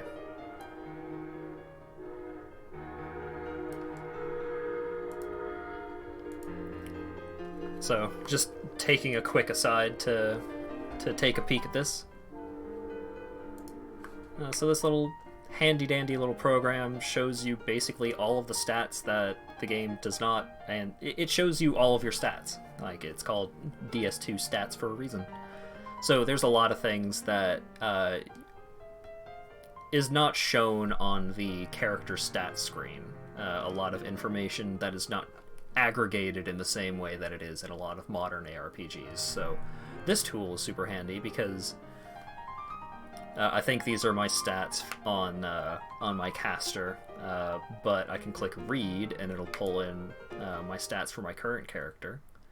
So it shows me what my base stats are, so my stats before any of my gear's bonuses are taken into consideration. So I've put a lot of points into dexterity, a little bit into strength, haven't put anything into those two. Those are just my starting stats. And then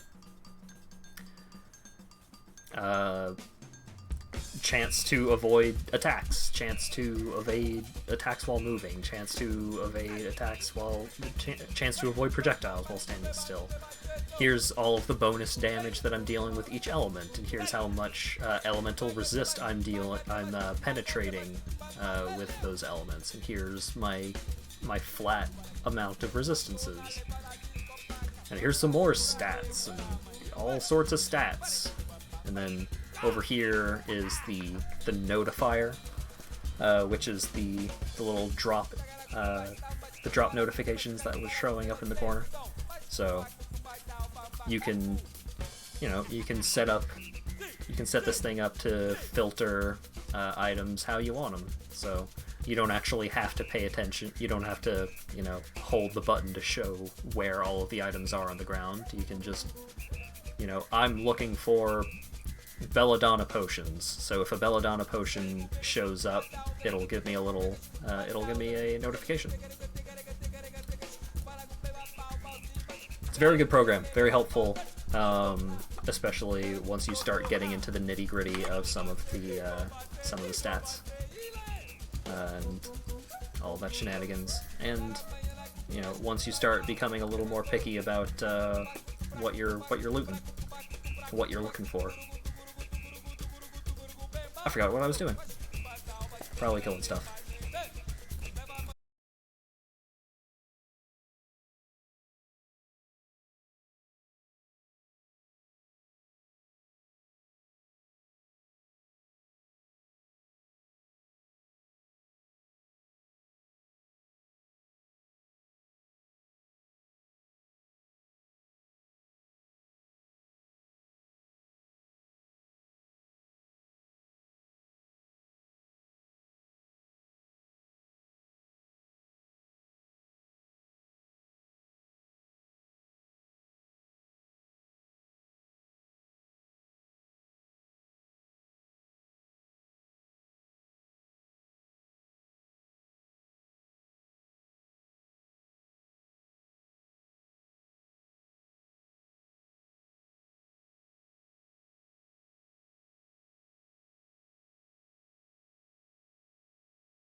I can afford an oil of disjunction. So, in order to get items out of sockets, you don't have to destroy the item. What you can do is you can find a handy-dandy oil salesman and get yourself an oil of disjunction. So, the oil of disjunction will unsocket and return socket fillers from any item. Unsocketing non-magical items has an increased cost. So, unsocketing non-magical items has an increased cost because they don't want you just re-rolling rune words over and over and over and over.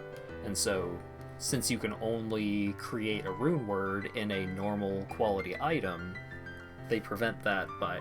They allow you to kind of pop items in and out of items that aren't going to make rune words cheaper. So, let's get my stuff out of this old Akara's robe and put them into the new Akara's robe. Well, probably put them into the new Akara's robe. So, this one, the old one didn't give a bonus to all skills, it gave less attributes, it gave less life, it gave less defense, it gave less elemental resists. The new one is just better in every way. So we need a little bit of every resistance, so let's drop some of these in to get our fire where we want it, and then we'll go see if I have any items that can help with cold and lightning. Sapphire gives cold if it's in a shield. My shield has some sockets, so let's go ahead and do that.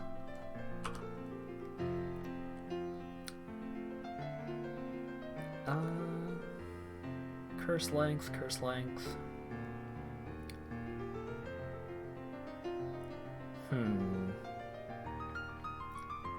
So we need a little bit of resistance and a decent bit of poison, but do I have anything? I don't think I have any turquoise, which is like the big one for... I have emerald at least, so that's good for poison resist if it's in my shield. And I think I need turquoise if I want poison resist on my armor. I think I need amber if I want lightning resist on my armor. Stash space does get pretty cramped later on. I mean, that's should come as no surprise that it's like, oh, well, I want to hold on to this, so I'll put it in here, and I want to hold on to this, and I'll put it in here, and then, oh my god, I do that 30 times, and I have all of these gems and runes, and all this shenanigans, and oh my god, look at how little inventory space I have, even though, compared to base game Diablo 2, this is more inventory space than you could ever possibly use.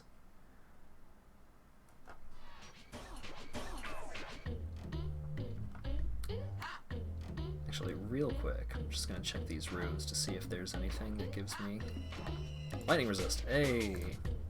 Shove that in there. Alright, so we're a little bit off on poison resist, but I think that should be okay. I think we should be fine. Oh, actually, it's been a while since I put points into skills. So I'm going to bring this up to 12, because that's another 4 base levels, so that synergy for my Maelstrom is better now. Increase my Maelstrom. Get more perfect being, just chance to dodge damage, hell yeah. Increase these passives. Okay. And let's put some points into dexterity.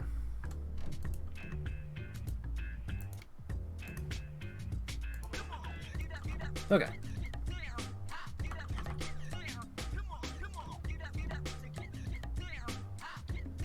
So now that I'm capped on resists, I should be okay for my gear for the most part. I mean, obviously I want to keep an eye out for rings and amulets, and I should probably upgrade my belt and boots. But the most important things for my gear are covered for right now, and should be pretty decently covered all the way through Nightmare. I don't know how deep into Hell I'm going to get. I might try and complete a couple of the more unique endgame content. Some of those dungeons and rifts and so on. But at that point, it starts becoming a much greater consideration for, like, you know, making sure that my build is actually decent, like I'm not wasting a bunch of skill points, I'm using all of the skills that I should be, and all that stuff. So rather than spend dozens of hours trying to make sure that I can actually do all the endgame content, I'm probably going to move on to the next game.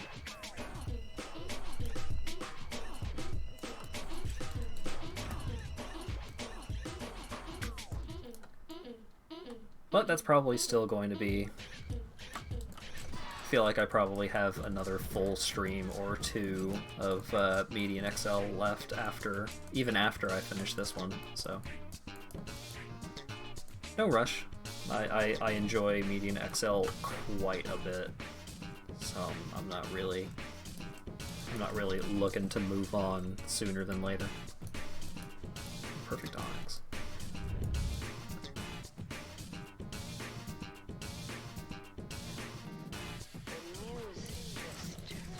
Whoa.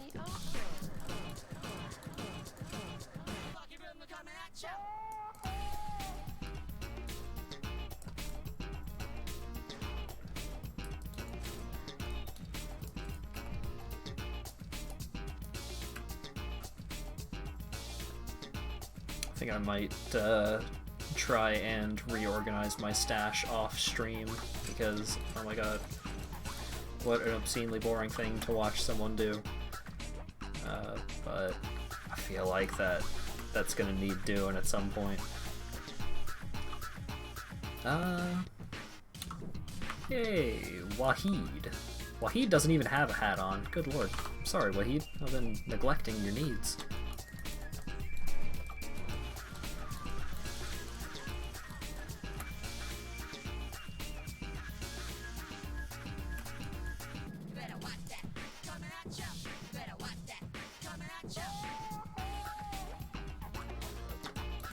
Invisible enemies.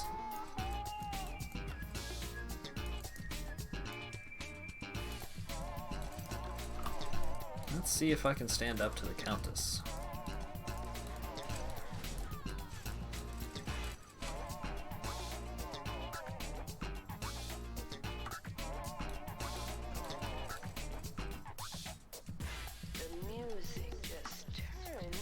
I feel like this build has been doing pretty okay, though in some regard I cheated a little bit on this build by, you know, the whole intention is that I'm not supposed to look up any guides, I'm not supposed to look up any builds, and I'm not supposed to do any trading. That's my whole mantra for this series of streams.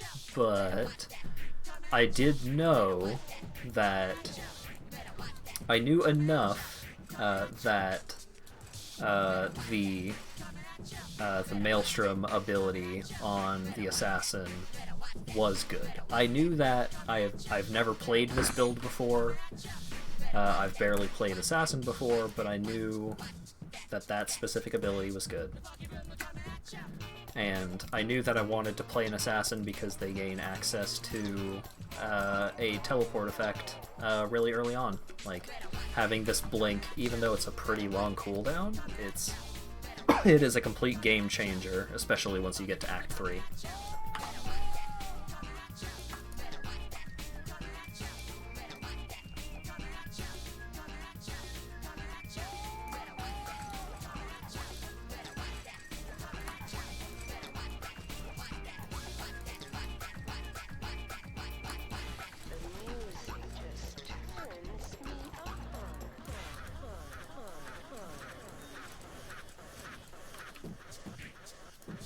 Ooh, amber.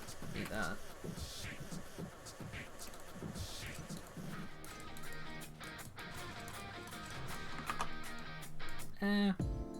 Yeah. Oh, whoops. Oh, I switched to Town Portal because I alt-tabbed to change the song. I see. My keyboard actually has some media buttons. I wonder if using the next or previous song buttons on my keyboard actually would work. I'm gonna try it. Hopefully it doesn't break anything.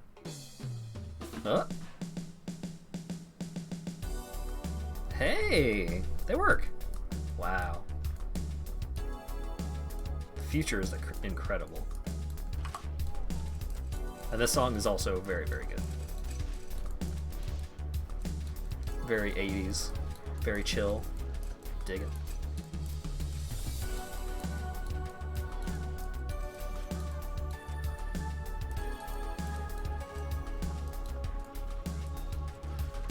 He feels a lot stronger now. Oh boy.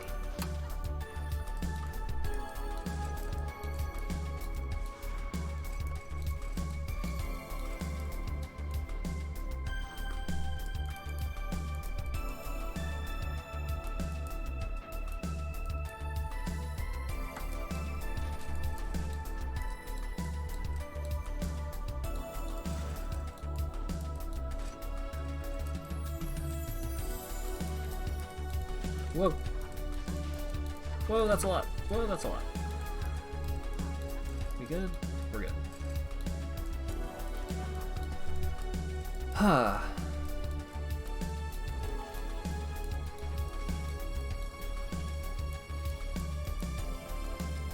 So what's going on with you guys out there in the chat?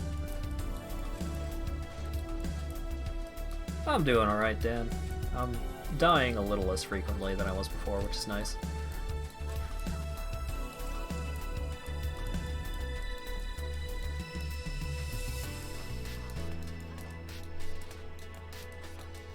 Prepping for AD&D. Which D&D?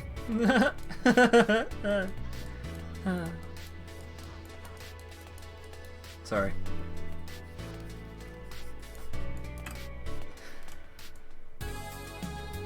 $2E. Do you have your THACO calculated? SACO? Close enough. Have to leave soon? Aw. That's alright, Brig. It was nice having you around. Nice having someone that's actually, you know, playing Median, or at least interested in Median. And someone that has a little more Diablo 2 knowledge than I.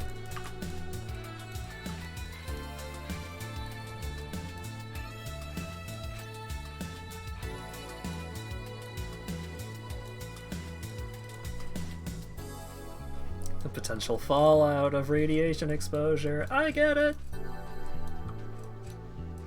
Yeah, I'm sure glad that my character did not expose himself to a nuclear radiation blasting behemoth. And I absolutely cannot imagine that he would have actually been able to accomplish much.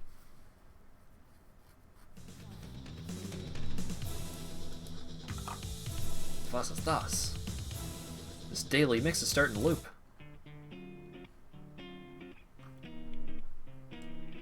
He has the armor melting gun, but the range on it is actually pretty short.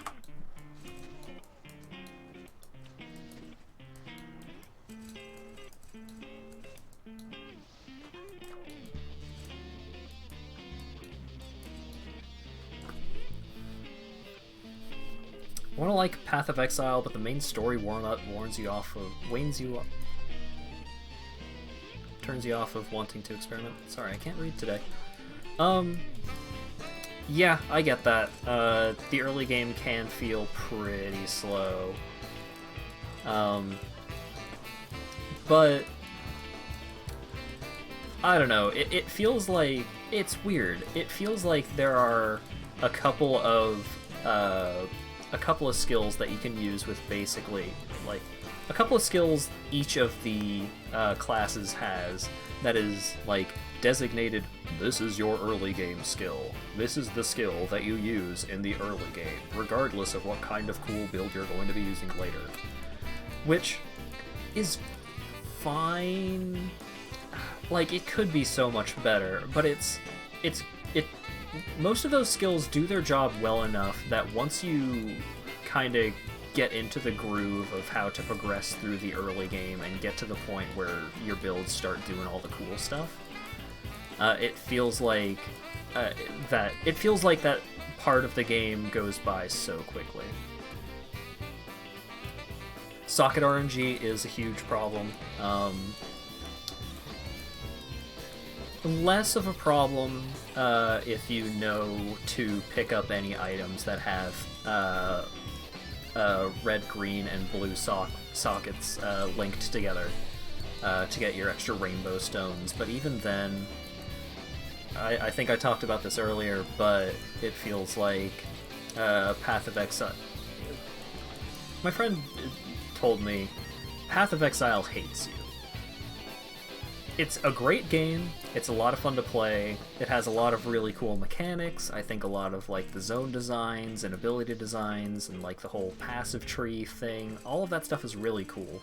But in terms of like successfully doing the thing that you want to do, there are just enough roadblocks to be like, Path of Exile kind of just doesn't want me to do this easily. Like, this game is making me work for it in a way that feels unnecessary. Which, I don't know, I still enjoy the game quite a bit. I could never say enough good things, because it is what... Like, I have over 1,200 hours in Path of Exile. I played the hell out of that game, but... Man, you really gotta work around it sometimes.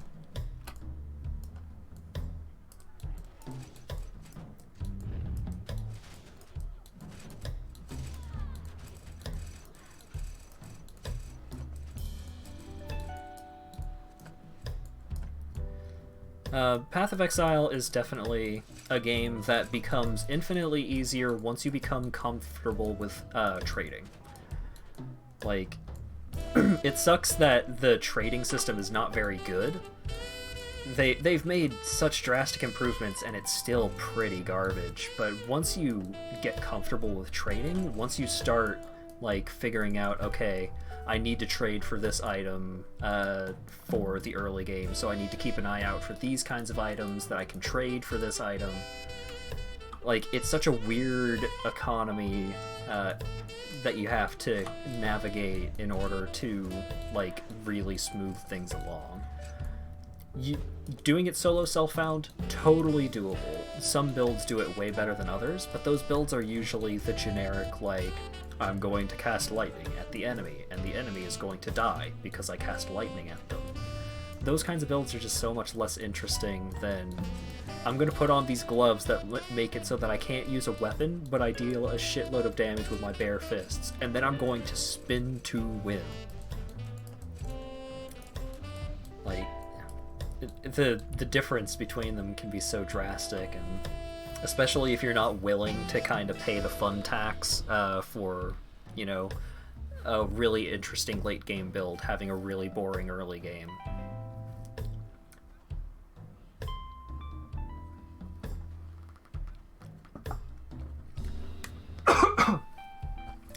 I will give Path of Exile this. Path of Exile, once you have a build going, once you've hit your stride, once your build is doing what it's doing, man, that game feels good.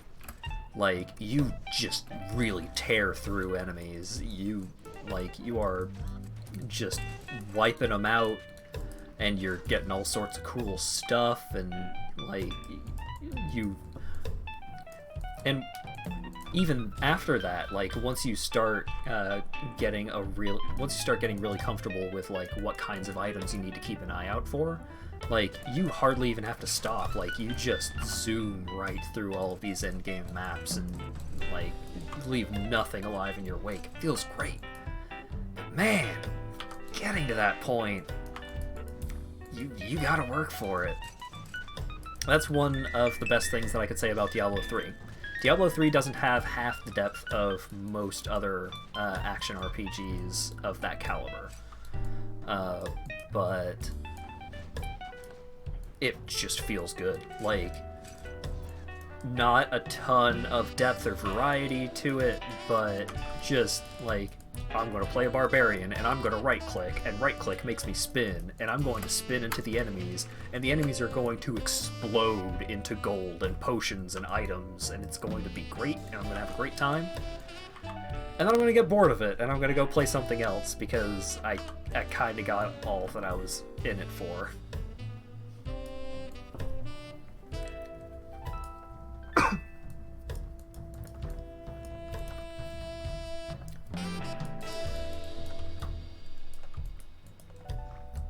Action RPGs are such an interesting genre because of things like that.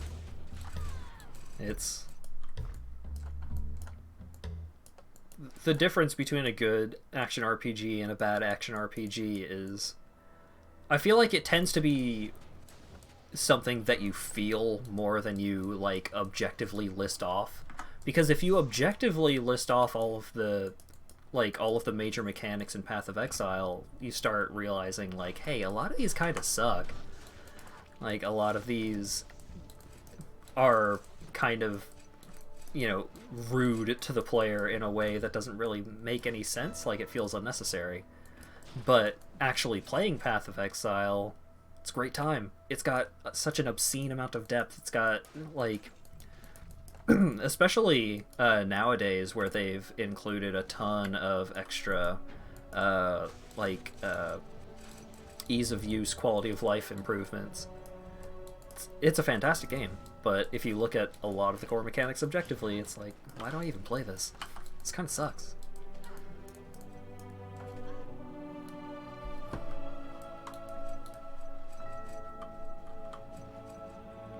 When you last played PoE, you wanted to do a lightning build. Yeah.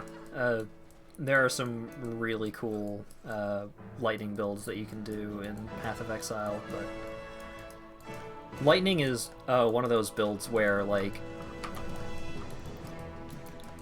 it feels like something that you pivot into something more interesting once you're once you have kind of gotten a decent chunk of the way through the game.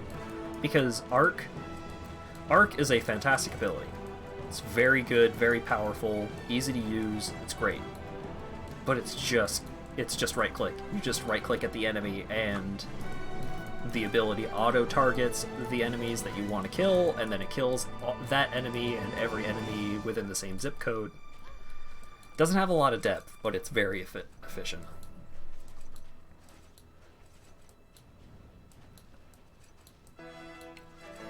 Just like the sheer amount of money, of currency items Path of Exile expects you to stash. Yeah. I mean, I've put in over 1,000 hours into Path of Exile. I didn't feel bad about spending money for some of those quality of life improvements like extra stash tabs, and I can tell you, man, that the currency stash tab was a complete game changer. And it should... the currency stash tab should be something that's available to all players. That... the importance of that feels out of line with a lot of the other microtransaction benefits. But... It's not necessary, and it's certainly not necessary early on. But once you start getting later and later into the game, once you start putting more and more time into it, it does start to get to the point where, you know, it's again, it's not necessary, but it is such a huge relief to just have more stash space.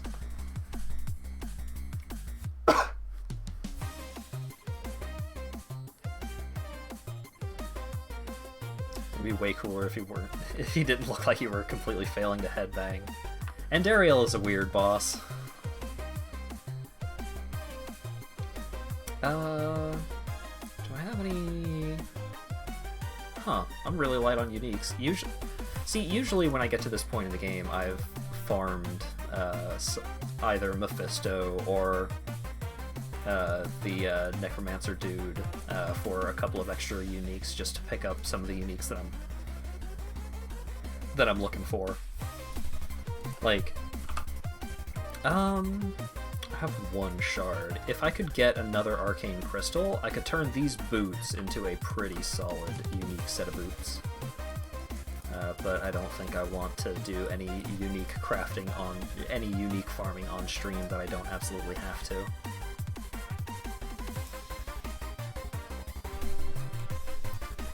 Okay, Wariv, take me to Act 2.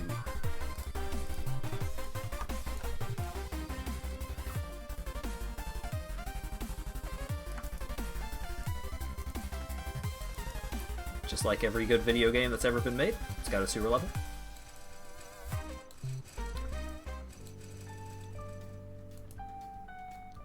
Ooh, Insane in the Rain. Insane in the Rain music is probably one of my favorite music channels on YouTube. It's so good. Just fantastic arrangements and really good performances. Live at Grillby's, the Undertale cover album that they did. Oh my god. I listened to that just completely non-stop when I had an IT internship a couple of years back.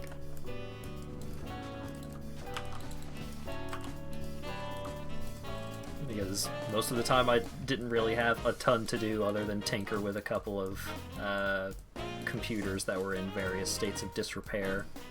And so I needed something to just kind of groove out to while I was doing my thing, and that album came along at just the right time. How does unique crafting work? That's a very good question. So, every tier unique, like Death Touch here is a tier unique. Snake Hair here is a tier unique. So, each tier unique is, like, kind of assigned to a base item type. So, any tier unique throwing knife is going to be Death Touch. So, if you want Death Touch, sorry, what you do is, you take a throwing knife. It can be any rarity, normal, magic, rare, whatever. You take it and you put it into the Herodric Cube along with 2 arcane crystals and an oil of enhancement that you can buy from certain vendors depending on the act. And you combine those 4 items, so the item that you want to turn into a tier unique, the arcane crystals, and the oil of enhancement, and you get that tier unique. The tier of tier unique that you get is dependent on the tier of the item that you put in. So, like, Spirit Edge. If I wanted to create a tier unique Spirit Edge, then with this Spirit Edge specifically, I would get a tier 2 unique out of that. You can upgrade any tier unique up to a max of tier 4, so I can't upgrade Death Touch anymore, by just putting it in the cube with a single arcane crystal. So that increases all of its modifiers, all of its benefits, but also the required level and the required stats. How long have I been playing Median XL? I have been playing it for about a month and a half at most. Not a terribly long time. I only started playing relatively recently. But I've put a lot of time in since I did start playing. I guess more specifically, I started playing with patch 1.4, which was, I think, a little less than a month ago, actually. So I have no idea how I keep track of time.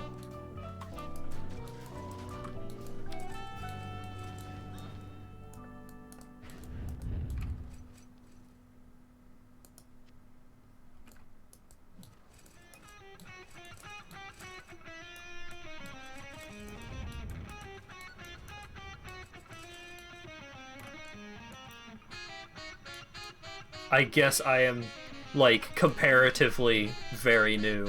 Yeah.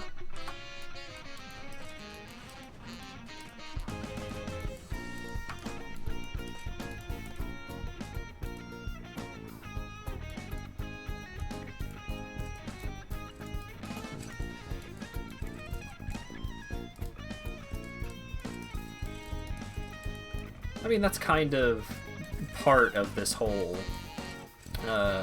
of this little series of streams that I intend on doing. You know, I'm no expert. I'm no expert in any game, really. Even the games that I had speedrun world records in, there were still so many things that I really didn't know about. But I've been playing enough and, you know, looking into things enough that I know enough about the game to get by. And so, rather than, you know, just streaming myself playing how I normally would, which is, you know, following some kind of guide for the most part, I'm kind of just flying by the seat of my pants and taking all of this, like, incomplete knowledge to see how far that can get me, and, you know, how effective how effective my learning has been, considering that a lot of the time I do just follow guides.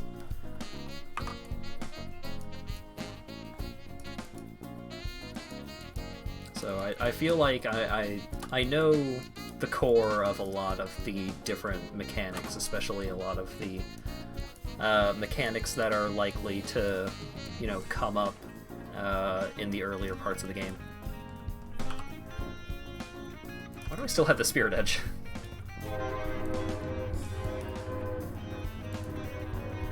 But yeah, I guess I could consider myself an apprentice.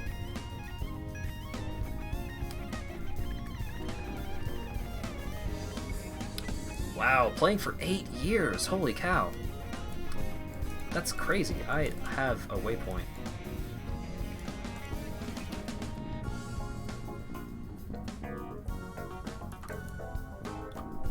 That is, I didn't actually get the waypoint. I thought I did. So since you're such a veteran of the game, Kadazzle, what's kept you playing specifically Median XL for that long? Like, what keeps you coming back to it in ways that other action RPGs don't?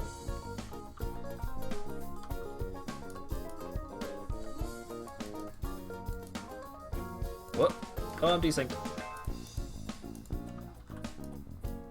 Oh, I forgot my boy. Need to get my boy.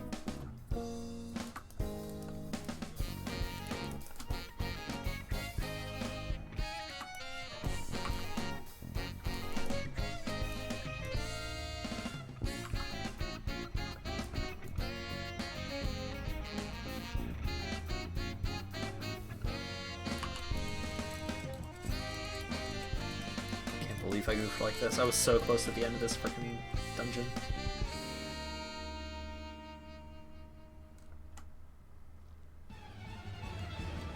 Whoop.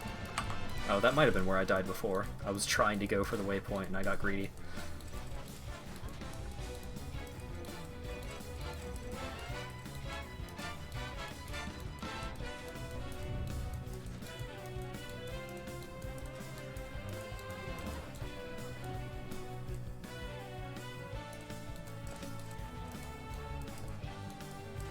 Love Diablo 2, Median XL being, like, you know, a faster paced Diablo 2. That makes a lot of sense.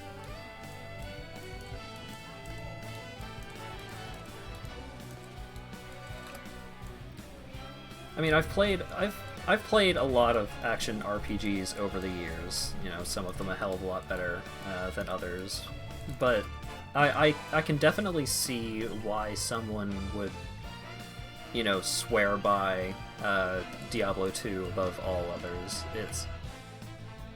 I mean, nostalgia factor aside, there's definitely a specific feeling about the game and how a lot of the mechanics and the classes work. It definitely feels different, especially considering that you know, the major competitor, like the big alternative, well, the two major alternatives would be Diablo 3, which you know, it plays a lot better. It's definitely a more modern game, but it lacks a lot of the depth. And Path of Exile, which, you know, it's still an action RPG. It's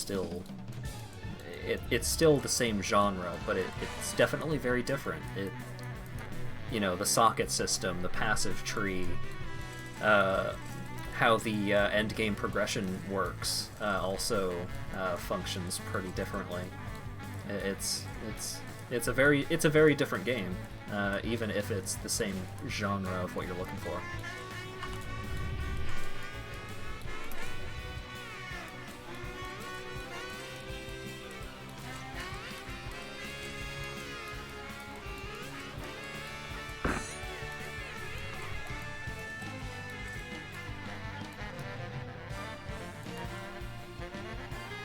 Oh, another question for you, Kadazzle. What is your favorite build on the current version of Median XL? Because I've been putting a lot of time into an Unholy Caster Paladin, and that guy, like, he's got so much going on. It's such a crazy fun build. I actually had to start leveling up an alt to play with one of my roommates because he could not see what was going on with how many screen effects the Unholy Caster Paladin puts out. Like, the screen just completely full of random summons and giant laser beams and all that.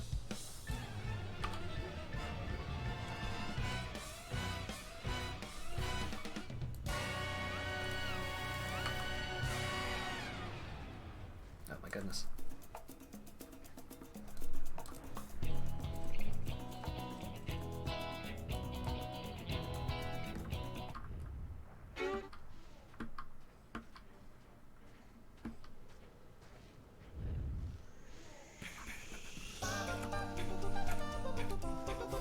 Need the big boss music for Big Boss Radamant.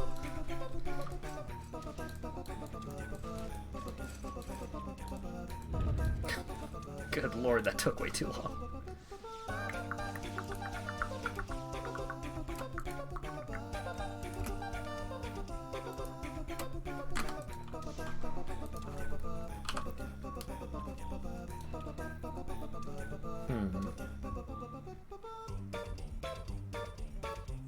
I feel like I may need to switch to just like a decent rare throwing knife sooner than I'd hoped.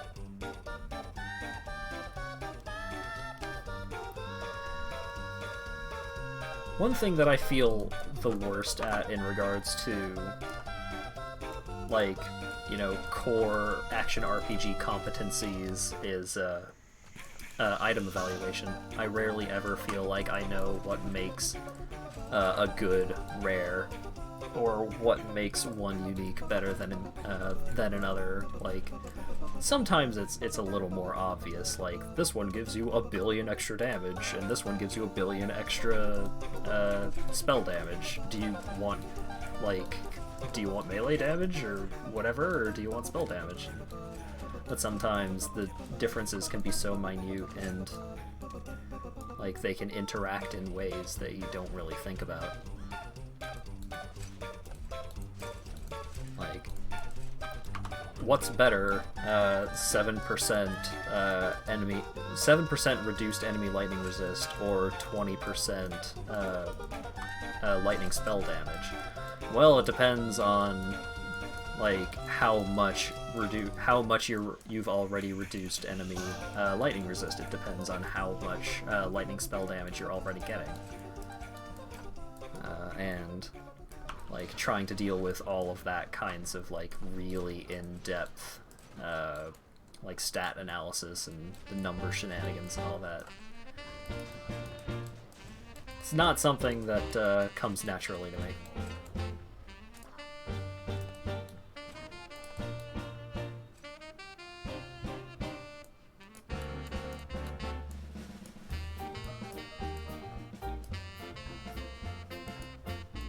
Necros and Assassins are shining, so what builds? I recall seeing two-handed melee Necro and I think Malice Necromancer showing up on the guides section of the forum. And I recall that Maelstrom Assassin also showing up there, which is kind of what I'm doing right now, except I'm doing it my way instead of the correct way.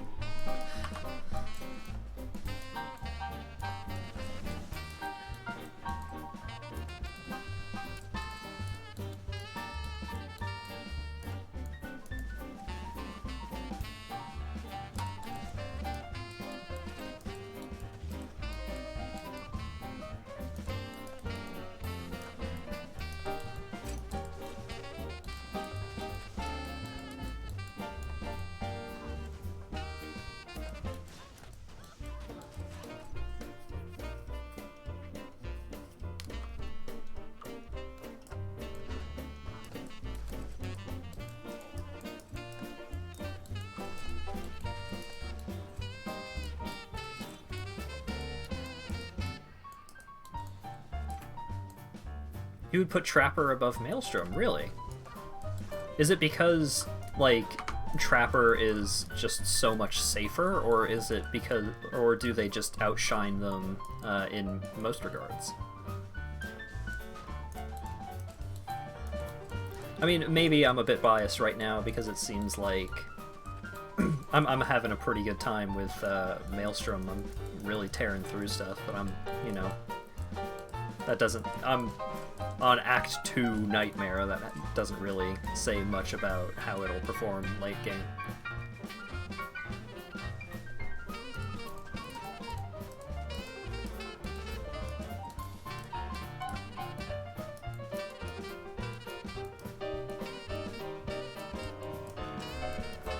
Okay, cool. I think Trap Assassin was the first class that the first build that I started doing on Median XL, because I played a Trap Assassin during, you know, one of my very short excursions into base game Diablo 2, and I was like, yeah, that seems cool. I like putting down things that hurt things. But I never really feel confident with... Or at the time, I really didn't feel confident with ability switching, so like having to switch between the fire turret and the little lightning traps, it just didn't come naturally to me. At this point, I mean, I play Unholy Caster. They've got a lot going on at any given time.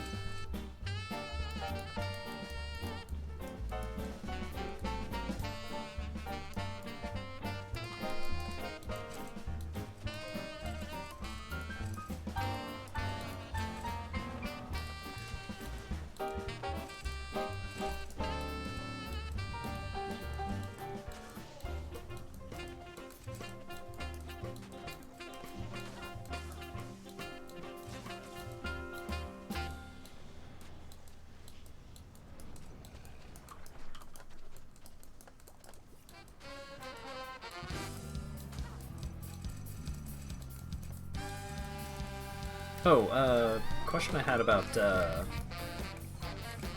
Malice Mancer. Is it really that simple?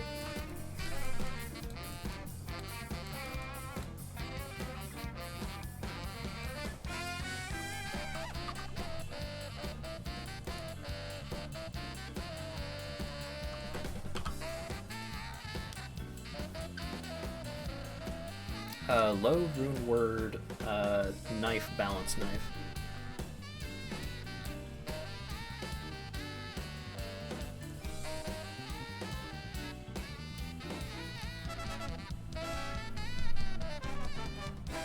Yeah, Guns N' Roses is an absolutely incredible theme song.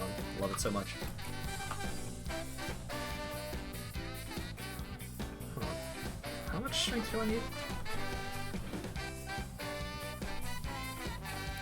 So low rune word, knife, balance knife. So balance knife is one of the other base item types for throwing knives, right? That's a lot of life. Okay.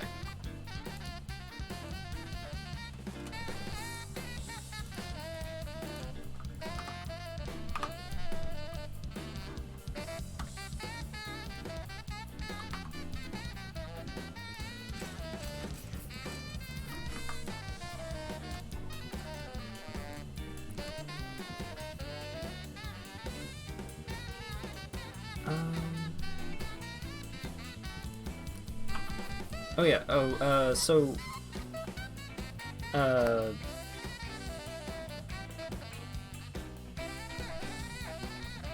is it recommended to, like, try for specific offhand, or is it just, you know, standard main hand throwing knife, offhand shield?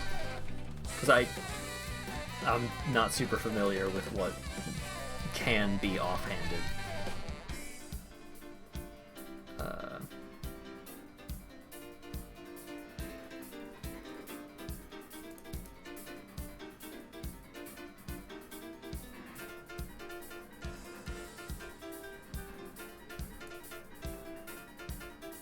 Okay.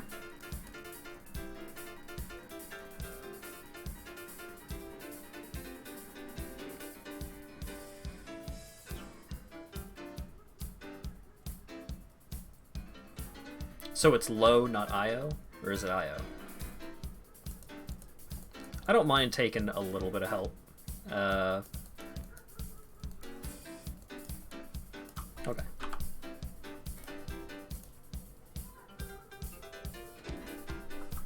Oh, actually, I have an item filter for things like this. Oh boy.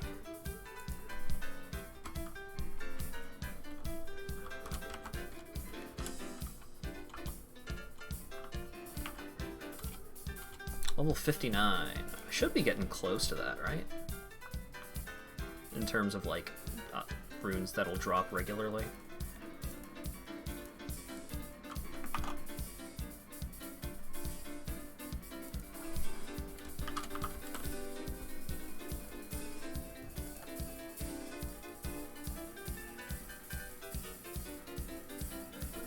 You can downgrade runes. Right. Okay.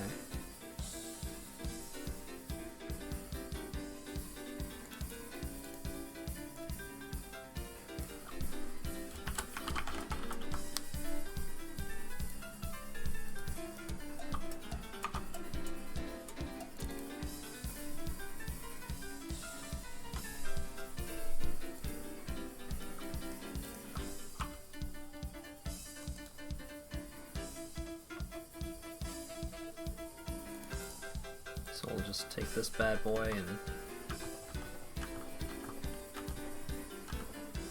There it is. Okay, cool.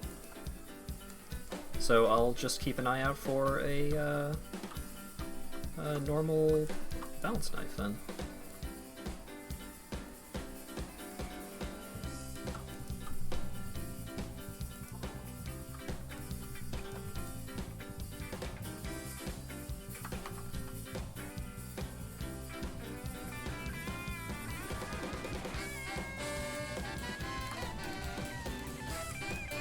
Thank you for your help, Kadazzle.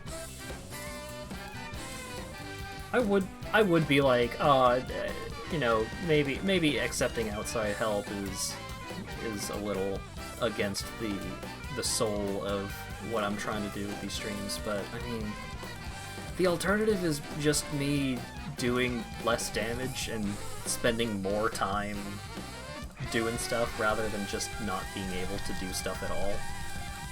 So, getting a little help is fine.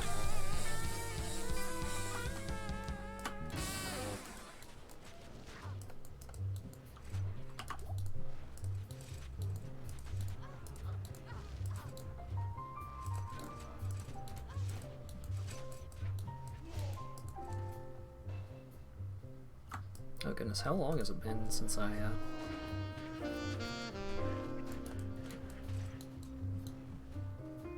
Catalyst of Disenchantment? Oh, come on, man. I know that much. I've been... I've been playing for over a month. I know what the Disenchantment Catalyst does. Like, I've got, my Death Touch throwing knives are, up to, tier 4 because of that. I got some crystals going.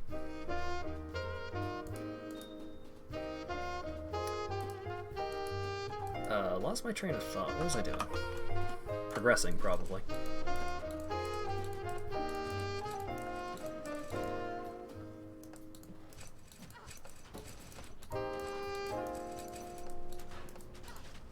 Whoa! Whoa!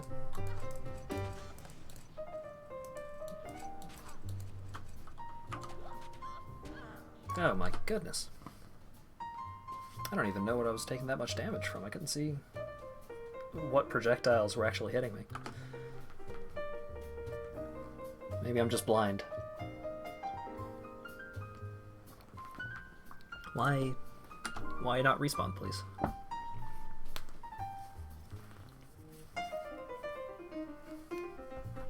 What?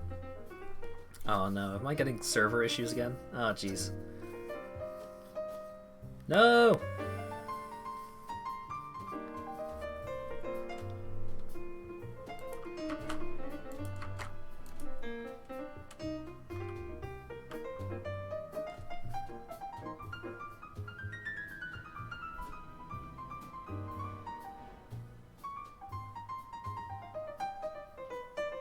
Oh, server issues. The main reason why I wasn't using that throwing knife was I was going to hold off until I found a balance knife, since that was just a regular throwing knife. Ah! Let me in! Let me know. Let me in!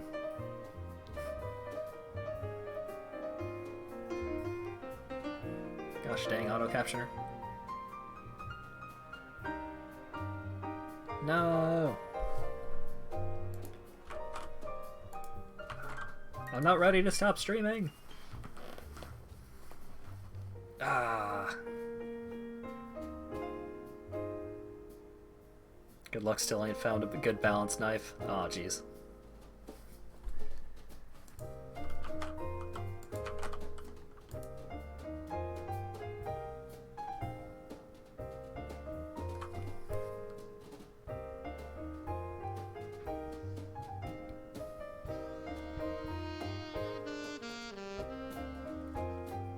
Maybe I could just find just a balanced knife from Geed and rune word it.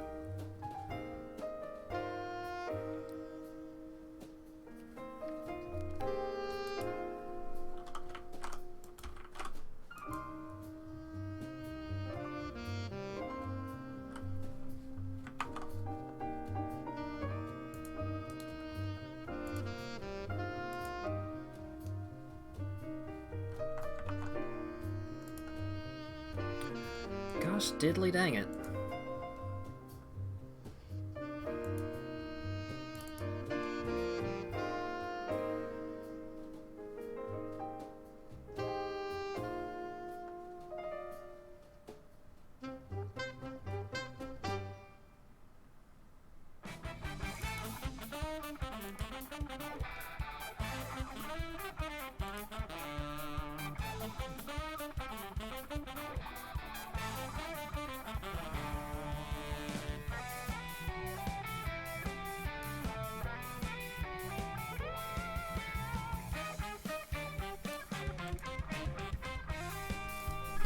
Dwayne, quick, distract them while I try and reconnect.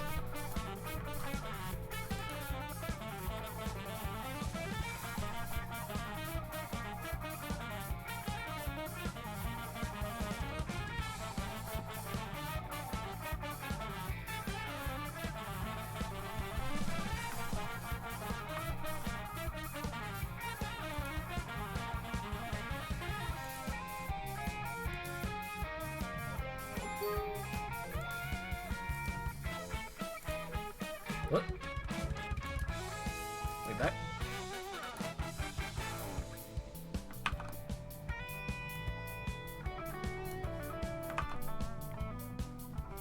Oh wait, hang on.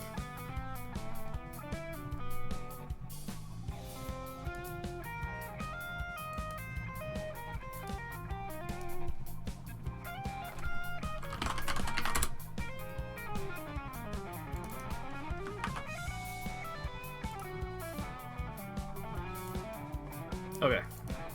Can I create a game now?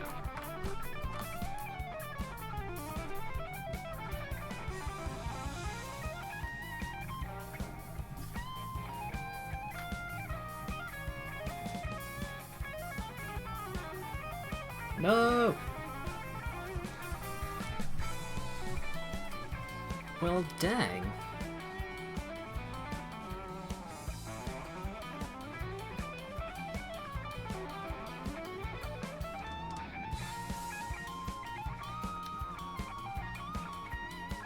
That's a dang shame. What's the weather in Champagne? What? Auto captioner, what are you doing?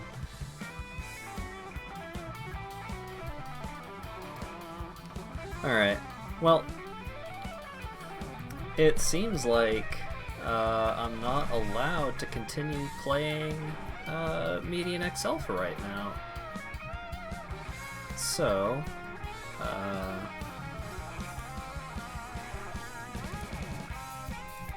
let's hang out on the hold on screen for a few minutes while I wind down. So I may... I've been streaming for 3 hours, that's not too bad.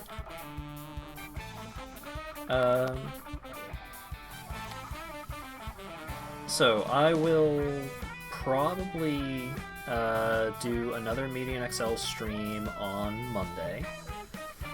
I may do some kind of late night something tomorrow. Or maybe I'll pop back on later and see what calls to me. But I think this is pretty much going to be the stream for tonight. Thank you everyone for tuning in. Thank you Kadazzle for all of the help. It's nice to talk to someone that's more experienced than myself in this kind of game, especially with this kind of game, where game knowledge can make such a drastic difference.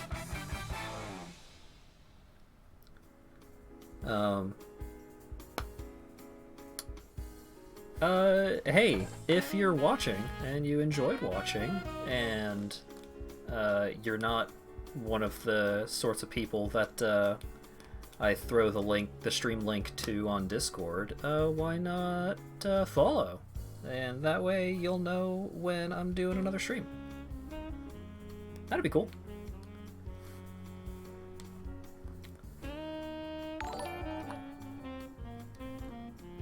Huh. Thanks, Dan. Thanks, Kadazzle. Thank you so much.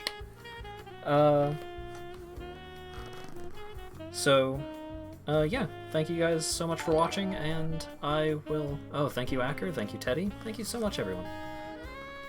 Yeah, I'll be doing another stream, I would say Monday at the latest. Maybe something tomorrow. We'll see. I have a tabletop game. Oh man, my little stream notified... The alert box is doing its thing, too. Oh, how fancy. Okay. I'll be signing off. Thank you guys so much.